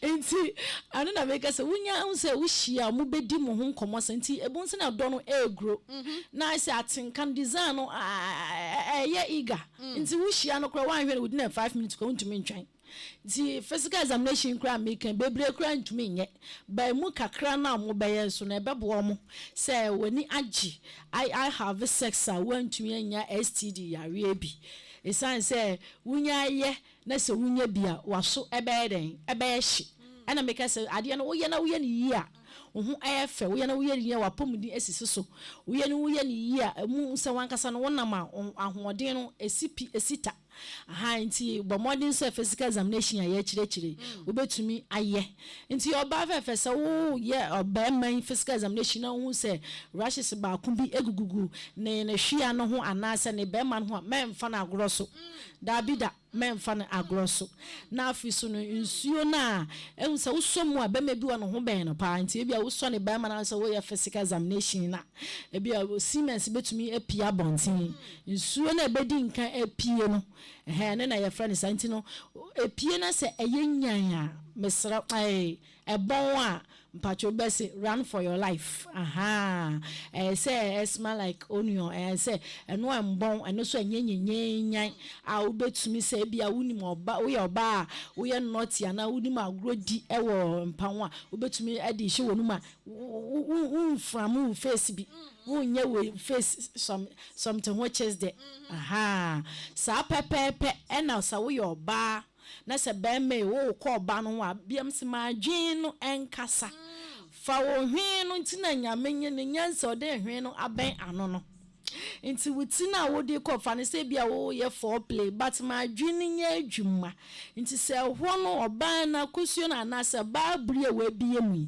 wo ti pampan kana wo ebe pie no enye garika mesraw dwane pa na se wo no enso mu an hrim na ho asane na ye nse ho mfaw na ntesa na wudi akona na chi na won so what is senti wo ho won se rashes ba ku bi e wo ho anampo obi na ka na se wo de won sei edi wrewe nkan bia wuyi fru wahye sa wo choro wo hena no na se smell fi ho no e ba no wan kasa wuntumi a mesraw memfa wo pinisi emfa enwura ho entesa waso ebeyeshi obekwa konya STD ya na ye kan se wo kono se bacteria obenya no gonorrhea syphilis chlamydia trichomonosis afiso no ba no viruses so a ono so benya bi free HIV overall boss ho human papilloma viruses herpes and simplex me see ubenya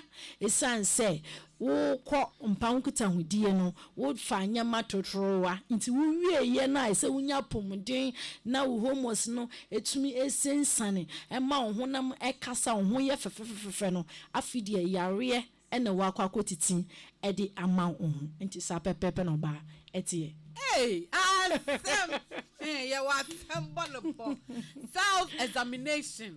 Wait, yeah, me pacho. Dr. Chen to prevent as a prevention or the no. Prevention on our dear mayan STDs, STI. Send your neighbor boy who buy a free friend is saying sexually transmitted disease. Now, dog, is it possible? Say, even to me, oh, and I make us say, oh, bit is somebody, and I may fear that me want to me yanty. I say. Abibiano me husband and I say ablana me work I say me no be shia we be man for I say me how me mean deep feelings nature because wouldn't feelings in time me no so wouldn't complications no yes so when you start STDs no wouldn't complications no we be sa pepe so you take that kid now or baby or no you could get the action you born after now by self-examination but Tina to say na walk so when to me anye na wo bɔ modern dia ka hu se nipa kon e wo sai viruses na say bacteria na fungal na protozoa na parasite ye ka ho ye di hu komo ya huni se woni nya mpa nkita hodie na wo so wanya nti fatu wutrim obi na kan na asem se eyewuo ne nkwa de na ko se STD no ni wuo na wo bewu no enye instant de no I say, one and a die and when you say, I feel from sad time now, no. After being a sad disease, no, say gonorrhea when ya, a syphilis when ya, a chlamydia when ya, what you assist a viral disease, so a hepatitis B a when ya, a human papilloma virus when ya, a happy simplex a when ya, a janitor what into one casano, who idea. Agrona ukwa kodina wo jeje hu toaster hu adia wo wia nsunsan so a ebetumi ede ya blew nti no mienu no wo we ya de na wo be twisu wo be hye ho so no why self examination no ana se te de wo kan ya tu sika no bo wa eni gemro so wo be ye na wo wia wa ba be treat nti wo be say the boys in front of us you na haso de kire a wo betumi atwe ho ayeden afru ho betumi enya wapomudi enya ho mfaso na wotu edi enchine ni moko ayeden ache no come on and the brand that you bring 2025 sa pepe and this lady see no 2025 baby a wo hye bia ye betwe adwen abaso na obi a bo ne ho ban yi nimpa bebre mpo ka say okay na saade a na say mama o mene na nde na mene me soke na meleke na say me pacho ni no so meka say esi ho kroya so one for what mumienu enhia ye daytime ye krakra ne kakra mumienu anya mpankita hodie na mom se be me enyina ne tadue entu obai na numa me pacho wo yes wo twini mi na wo jamuku hai esi ho apepe perfeche utrim sa pepe na be ma so wo ye wadwun so sadia na no me mfa me kwakukura emfa kenkan bible no na mo me de me tekraman na me de manu na me de be secret tafu mama kai hu ni say esi wa nti at the end of the day no so oba no wa viral disease na say parasite na say viruses me pacho benya sa pepe na at the end of the day no say be man wa viruses and bacteria and say parasite mpacho no so ubenya you are somebody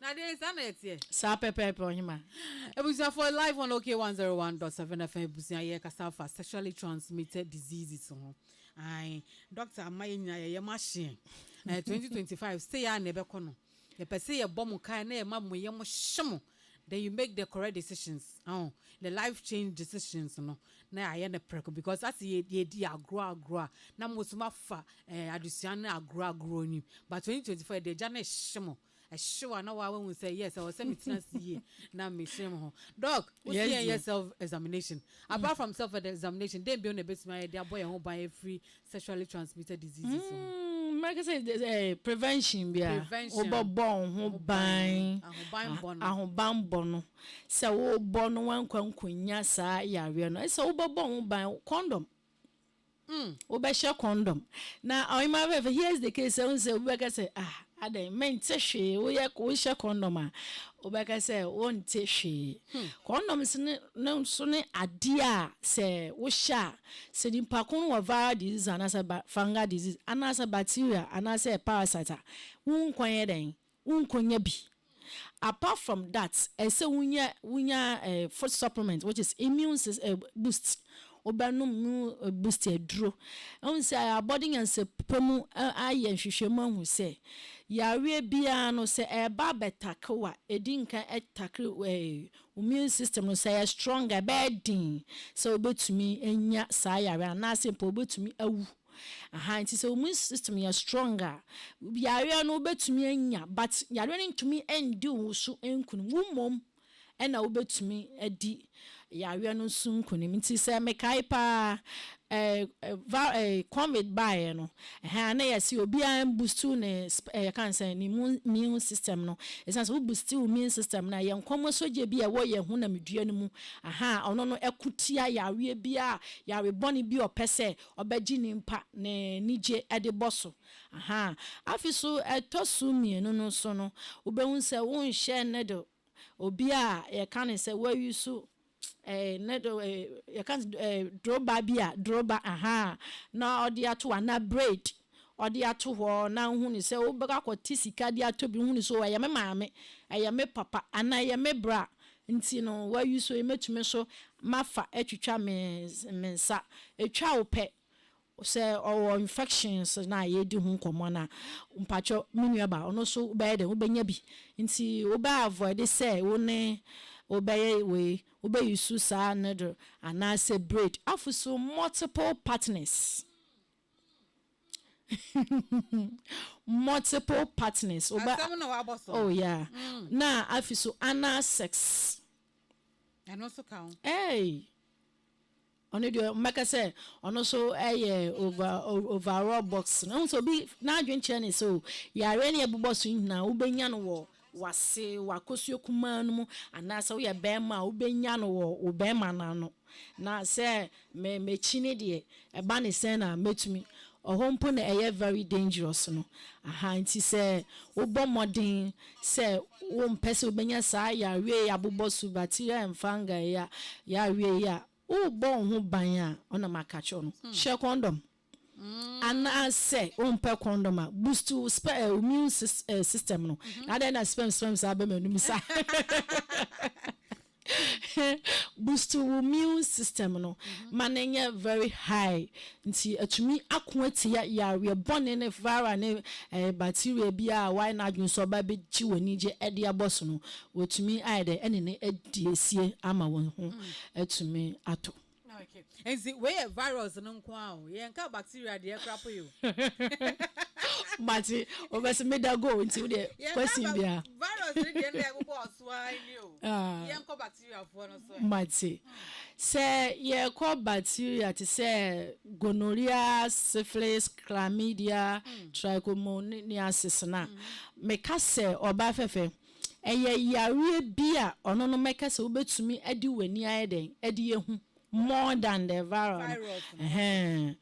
Viruses in the Abia make us apart from one or two things I may boss on the most make us 99.9% no all the microscope now would be who edited to say ya but bacteria we need and dear a bit pie to saw bow bones say was say kekau and now say be a usi utrasia ubeti pampine kakra wa kosua kuma mu ho afish no ba hu se bia wo ye have sexual intercourse na obeti se wase ehyew ebi was cry wo Philippine I say sex ed nti enya se wo ye sex a wuti pain fatu utrim nti wo yes sex na sa wuti pain na se hu sa no wo bacterial infections e wo wase wo nti question say bana manemre Mrs. Sex ed and I mean sis what me bisa sex ed oh yeah ade pa but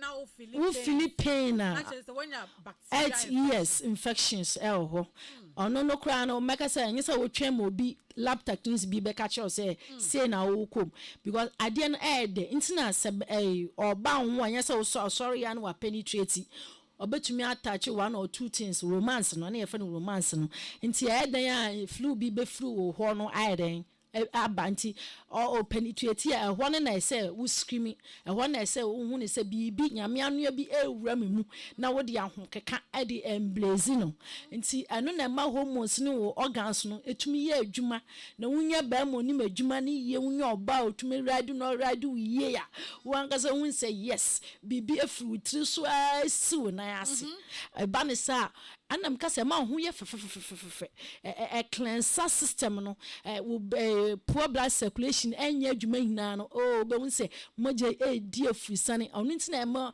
hu say mfifre etumi ti both partners no nti sex ya de bia wo ya enya say wo ti pain ti so far as obi experience pain wo vagina no mu no say ana say hu sa me wo infections mo bacterial infections no nti say mitumi etu anamon the nearest what clinic and at hospital na mitumi ekọ na mutumi esame yare na mitumi di impan kita hunde ma meni etumi eje me ho sa pepepe na oba kasa oba bi edepua which is candidiasis ewe ye ho enyen no kwame nje saa de ni ntum in the name of oba de abia mekasa abia wanante ba kunu mienu ane na bia wo dware a wo de wonsa de ba de wo di wura wo be hu flu kakra wase ono kran mon oba de nka bibia say ye hunu ye ho me nji sa de ni oh dabi bia wo bi bia wo de po bia wo it's not true to me. It's not true na omo ba me nan so me mo hu at the end of the day no mo ba testify say oh doc on intina o kai say san nyesa me de hye me tiri mu say oba de oba bia wo candida dabi nti sa pepe na ti nti say wunya hu say oba wo ho no wo si utrase a wo te pampan kakra wo ho na say hu say wo bacterial infections wo ho na say wo infections wo wase wo gonorrhea syphilis chlamydia bla won ko lab kwa na won ko hospital kwa ye ni 30 emfa ma wono sa we ni na wudi behu afiso behu se ekekaw especially nkanka bema na yi ni we ono ye no we yi afuru behu se ho no ekekaw ana bema na de ni hunsu egu wono behu se ekekaw enye se ekekaw anya se ekeka because say infections bi enim ana bacteria bi enim anya se wonya sa experience no be hu se ekeka sa pepepe na ba fefe be ma so be hu sa afidie odwunso a ne be ma mu ehyehye no odwunso no enhye da enflow eyiye afiso no dwunso no etumi etwitwa esi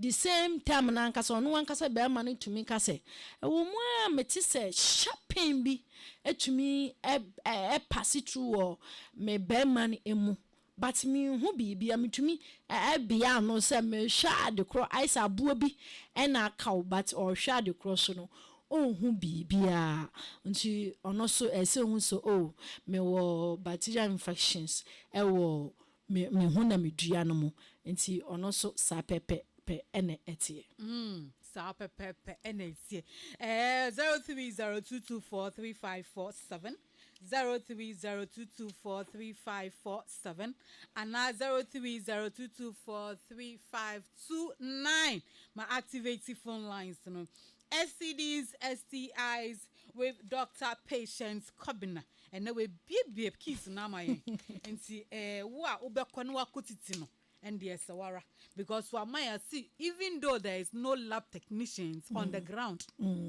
during the performance you can use your self examination to assess it physical examination. And so one smell like and to want to say smell scent in India. And so who's a no. So who come to dear who so come to ready. What baba ye drew. Aha. 03022435547 03022435547 and 03022435529. Dr. Patience Kobina, CEO of PC Herbal Clinic, Madina, Omo social welfare fund opposite. Me pacho, me the number be mamo. Why more share number na me the be mamo. Na me the be mamo. Don't worry. Treatment or the also the baba obi bisa say na wo treatment ha. Obi enya sexually transmitted diseases ni bia. Yes start yemubodi ni gonorrhea, driba. Sorry. Gonorrhea, driba no waka gonorrhea, driba side to the and now best your bro flies no na shan into market crentini ya man kotaka which is gonorrhea, syphilis, chlamydia. Herpes simplex, hepatitis B, human papilloma viruses, overall boss no HIV.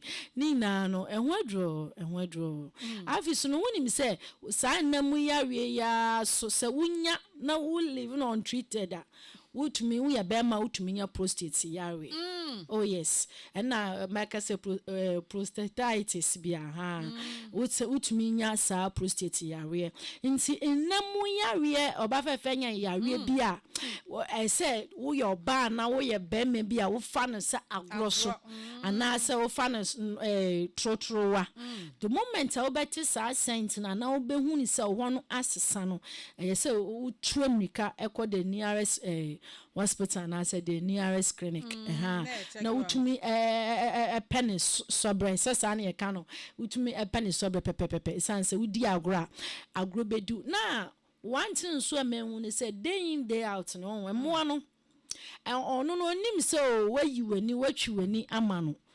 abibia no o generate o wo bebre nti mo wa one pedro anu odin a wo de be treat oh ono no mfa no ho no share jacket me say yare a omu ade omfare ade mu ade mo ti say ntontom nti sa pepepe enetie nti STD yare bia sa wo kodi mpa nkuta hodie agro na wunya tutu America na tumi pe ho ayaresa esan se amambe mema bebre omo bema afon aye kiti ama ema no so ebie oma bebre ase na sebsebi bema onim saade no se oba no ho ebie ana so oba no ho nsuo wo no ho sa infectious disease ya yedi ho enkomo ya yes. Yes. Enu na yes ade no. Enu na yes ade. Enu na mema STDs no na mema ne shrink. Enu na shrink no. Enu na ye kiti. Me can last mo studio no be buy or say na de na ye kiti. Na so bi etu na duro. Yes sa pepe na him afefe omoka. Won say me all the entire omo etumi suspect say obi atu na duro say ade na shon why by tre. And then shon why by tre kra ohun ni say eye okita ni 7 inches and then supposed to be 9 to 10 now when you be crying 7 inch na da wanim nti ohun ni say only be crying 7 inch now all of a sudden na fidie na eba 5 about 6 about 4.5 what you say e be cry dey kwa 2.5 nso ohun ni say no we die obi na wotumi anya daje na all kutiam e ma we mfi so ye bibi no so go bibini abibia black mentality etato nti sa STD nkomo ya yedidi ya ma bema no fon eye kitikiti afisho ma bema no emu ye mre nti sa pepepe nti yare bia wunya enye sa udidi agro ese wututu amerika eba ni etumi ede habama ni dumre etumi ede mawo na wunya wa yaresa sa pepe sa yare no nsanso omupu from bibi yeast infections omupu to fi mema nti no oba no small one more no bacteria ni epu egu wa yase wo no ana say wa kusuo kuma no mu no sa pepe bon say bema make so ni hu ni midie no no be hia ono no tumi ade kan kodi nkomo baabi so oh oba no ho ofa pa ne de nti ofra me amemfa ne say ye me ko ho no na ho anya kura yes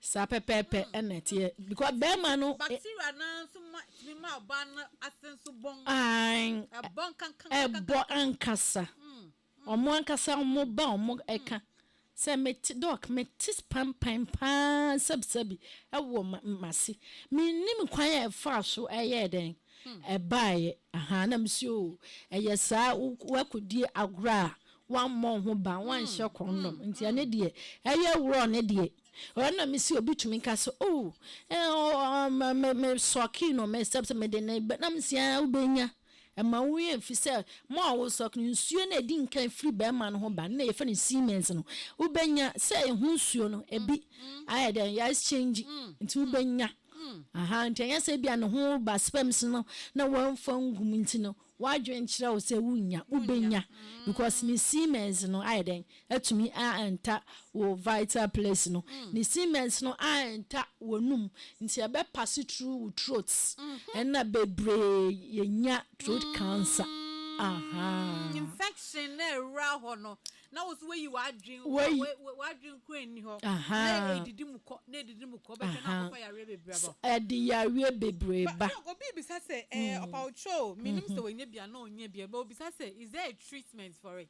Yes, 100% yes. Treatment will help treatment will help so ne de ka jensen mani you wear the normal ni betuja the normal ni betuja aha and no fro no ba o se ho na no provide them sa pepe nti obawunse no wanya throat cancer wanya throat infections yare no be didi ne musa ekuni mpe ku atitufo bebre osan so sebs woni nim die no onim se o leki oba no na bacteria na oho no etumi apenetrate akoni throat na wanya throat cancer and as a throat infections no nim so soke be ma no na wetumi ayasa afiso bebre so nim se ana sex no na ye no ana akofa saiden nya meni nyansema na body yasepunyanse no ashomo a ebo yase ho ban oba fefe ma wo mfi ashomo ebo yase ho ban ya to ho no so okay there are two different places yes please and yase two different places anya the same one and that be different now here is the case someone the ebo yase ho ban no ene na ma candidiasis emma ho ene ma bacteria emma ho enema parasites emma ho fungal ni protozoa emma ho na ansa na ubeti se wenya sa yare ebubo chlamydia syphilis gonorrhea trichomoniasis ni na no asna obehu se wenya e de aba wase ho no eche se sa yare no edi nkan abesei nyankopon de na oboto ho no abodi ansepom de na oboto ho no I say meba se na omo bo gate no ho ban e ho nti I say obi ba attack aha wodi kan attack sa omo na omo bo aha security for no ho ban no wodi kan attack omo anse no mo atumi abba awuram nti sa pepepe ena mo na bo yase ho ban na ma yase won smell like garlic no sa STD someone chlamydia syphilis no ono no ba odi nka attack sa amoa no nti attack ni wianse no tumi abba wura ho no wa ma sa yare gonorrhea syphilis chlamydia no sa pepepe eneti aha nti sa pepepe na sa mo ebebo ye to mba nti no ahun se ana me say o ye sexual intercourse ye ni je ade a o ye nti wodi abura enim ho awie eni je amro so wase na bibia ba ye fra na eto wasan the same ade e ma wo so penis na nya mienu penis ya wodi ko we eye ba kope nti wodi front e de akoba transfer of infection what yase afide wase asam ko na owie so anya se saada no odi free anim wo ko eto no wawie o wi asan de be wura anim ho bio nti you can imagine a numbers of bacterial infections and viral infections one kasa no wa transfer ediama wase ho enti sa pepepe enetie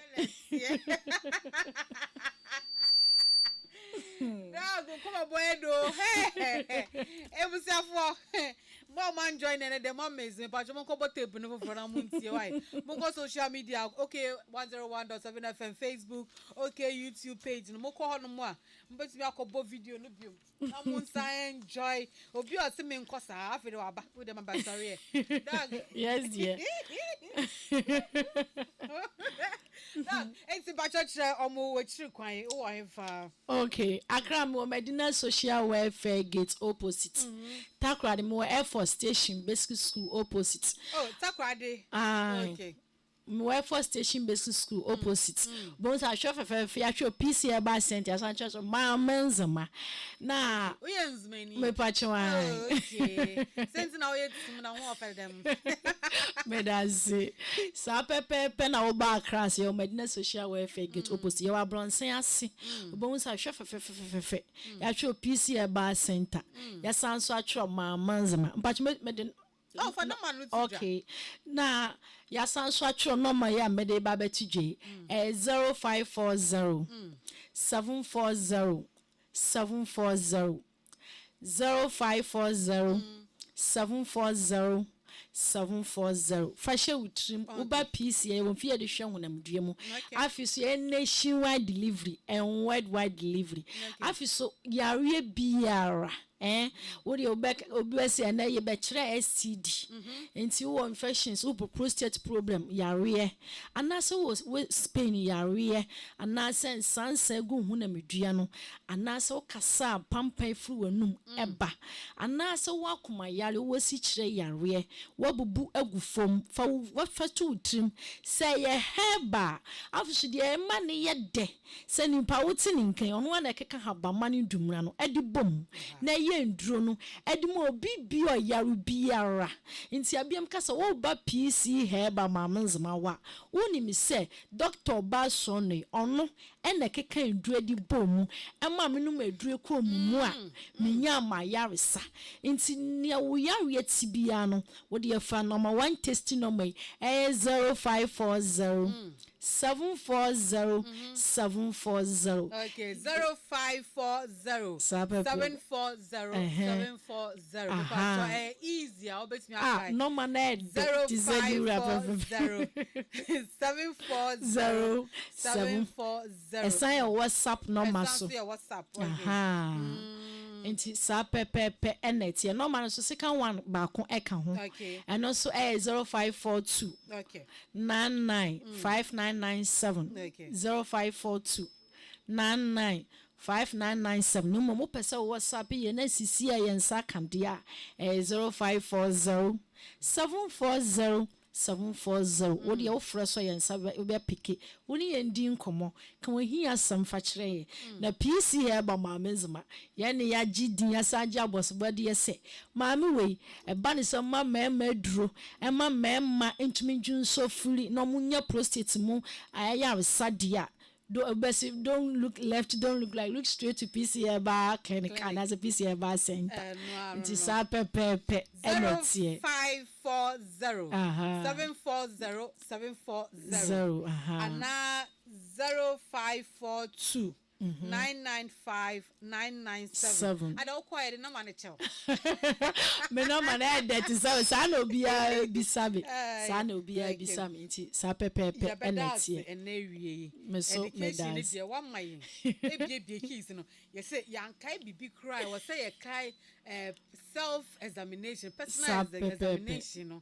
Na ye dey ade enye saa ye betiti ai ya self examination na ye betiti u betiti because ana make say sex ya dey ede nti wo ye no ye na ye ni ye na nya hu mfaso ni na but wo ye na wo ye ni ye a oba fefe obagie di say nya fikura na obeka say wo pe detoxification aduro wo ye sex na wo ye ni ye a wo call ya no so na call private ono e flow sa ta na e ba so wo ye na wo ye ni nti hormones ni na e ye adwuma ya body ni gina ye adwuma blood circulation ni na e ye adwuma nti obese wo mpe we wo peden ti den ti na wo nya ni ye na wo nya so mfa so no rather than so wo be ye no be nya mu e yare nti mo ni so no se tiefo ne ahwefo na omutie de omo befa afuchu we na omutumi e de abo omontoma no afis magina konwa so ada wase aja o producers asa ada Dr. Father Dixon so as say omutumi mame akonwa kese we na bitumi edeba onkomo ye de papa obie bibia so kata bibia so bie so waya and no me doctor what say pa me pen asem because ya okata nyama so na afide akofa bibia aba and just go straight pam what the hit and pam and I believe we come back and me producer say what I was ya the mobile here DJ Young Boy aba wako eyie na aba so abedu ha nti e be sorry so na DJ Young Boy atwa ejumade no so amaye yedamase ene yesuan nyama bebre sexually transmitted diseases, how it's being transmitted, how you can protect yourself by physical examination na obeye no unya bema unya oba wa Dr. Chen say that ya be physical examination na dia aboye ho ban sound so na enua ba nana ma akonoban so far so afaha and my parental styles kakra also ba enya wadamfo we are parents, so who limits as a parent not making sure so you do the rights of a parents men go hear me ba down for madam for obi wo ho crowd then the ba and a comprendre hey me da munyina ase me da se da pa ma HF girls so ya se na diju me di bramo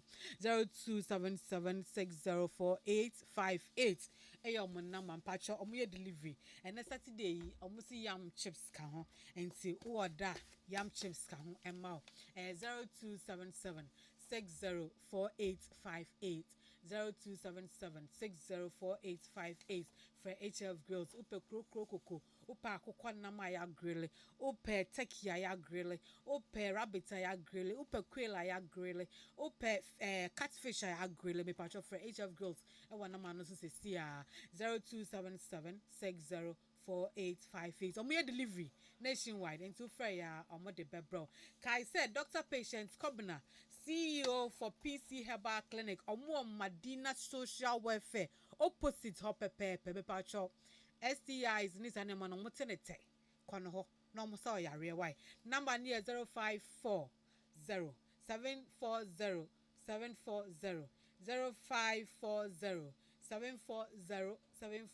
friend says na on sa yare we nya medications we Jesus kwada friend obetinete ewo ho ama me mu besi ha me din di Abigail Ashley being produced by Sammy Otavio, executive producer Dr. Father Dixon. DJ Young Boy is up next with good music.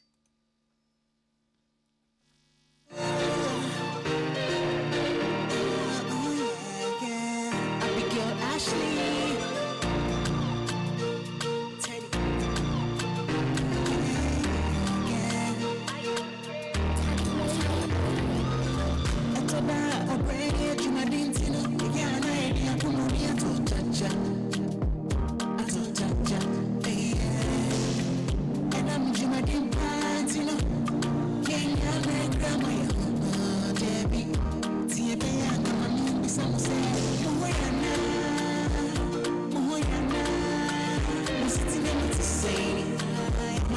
What to say?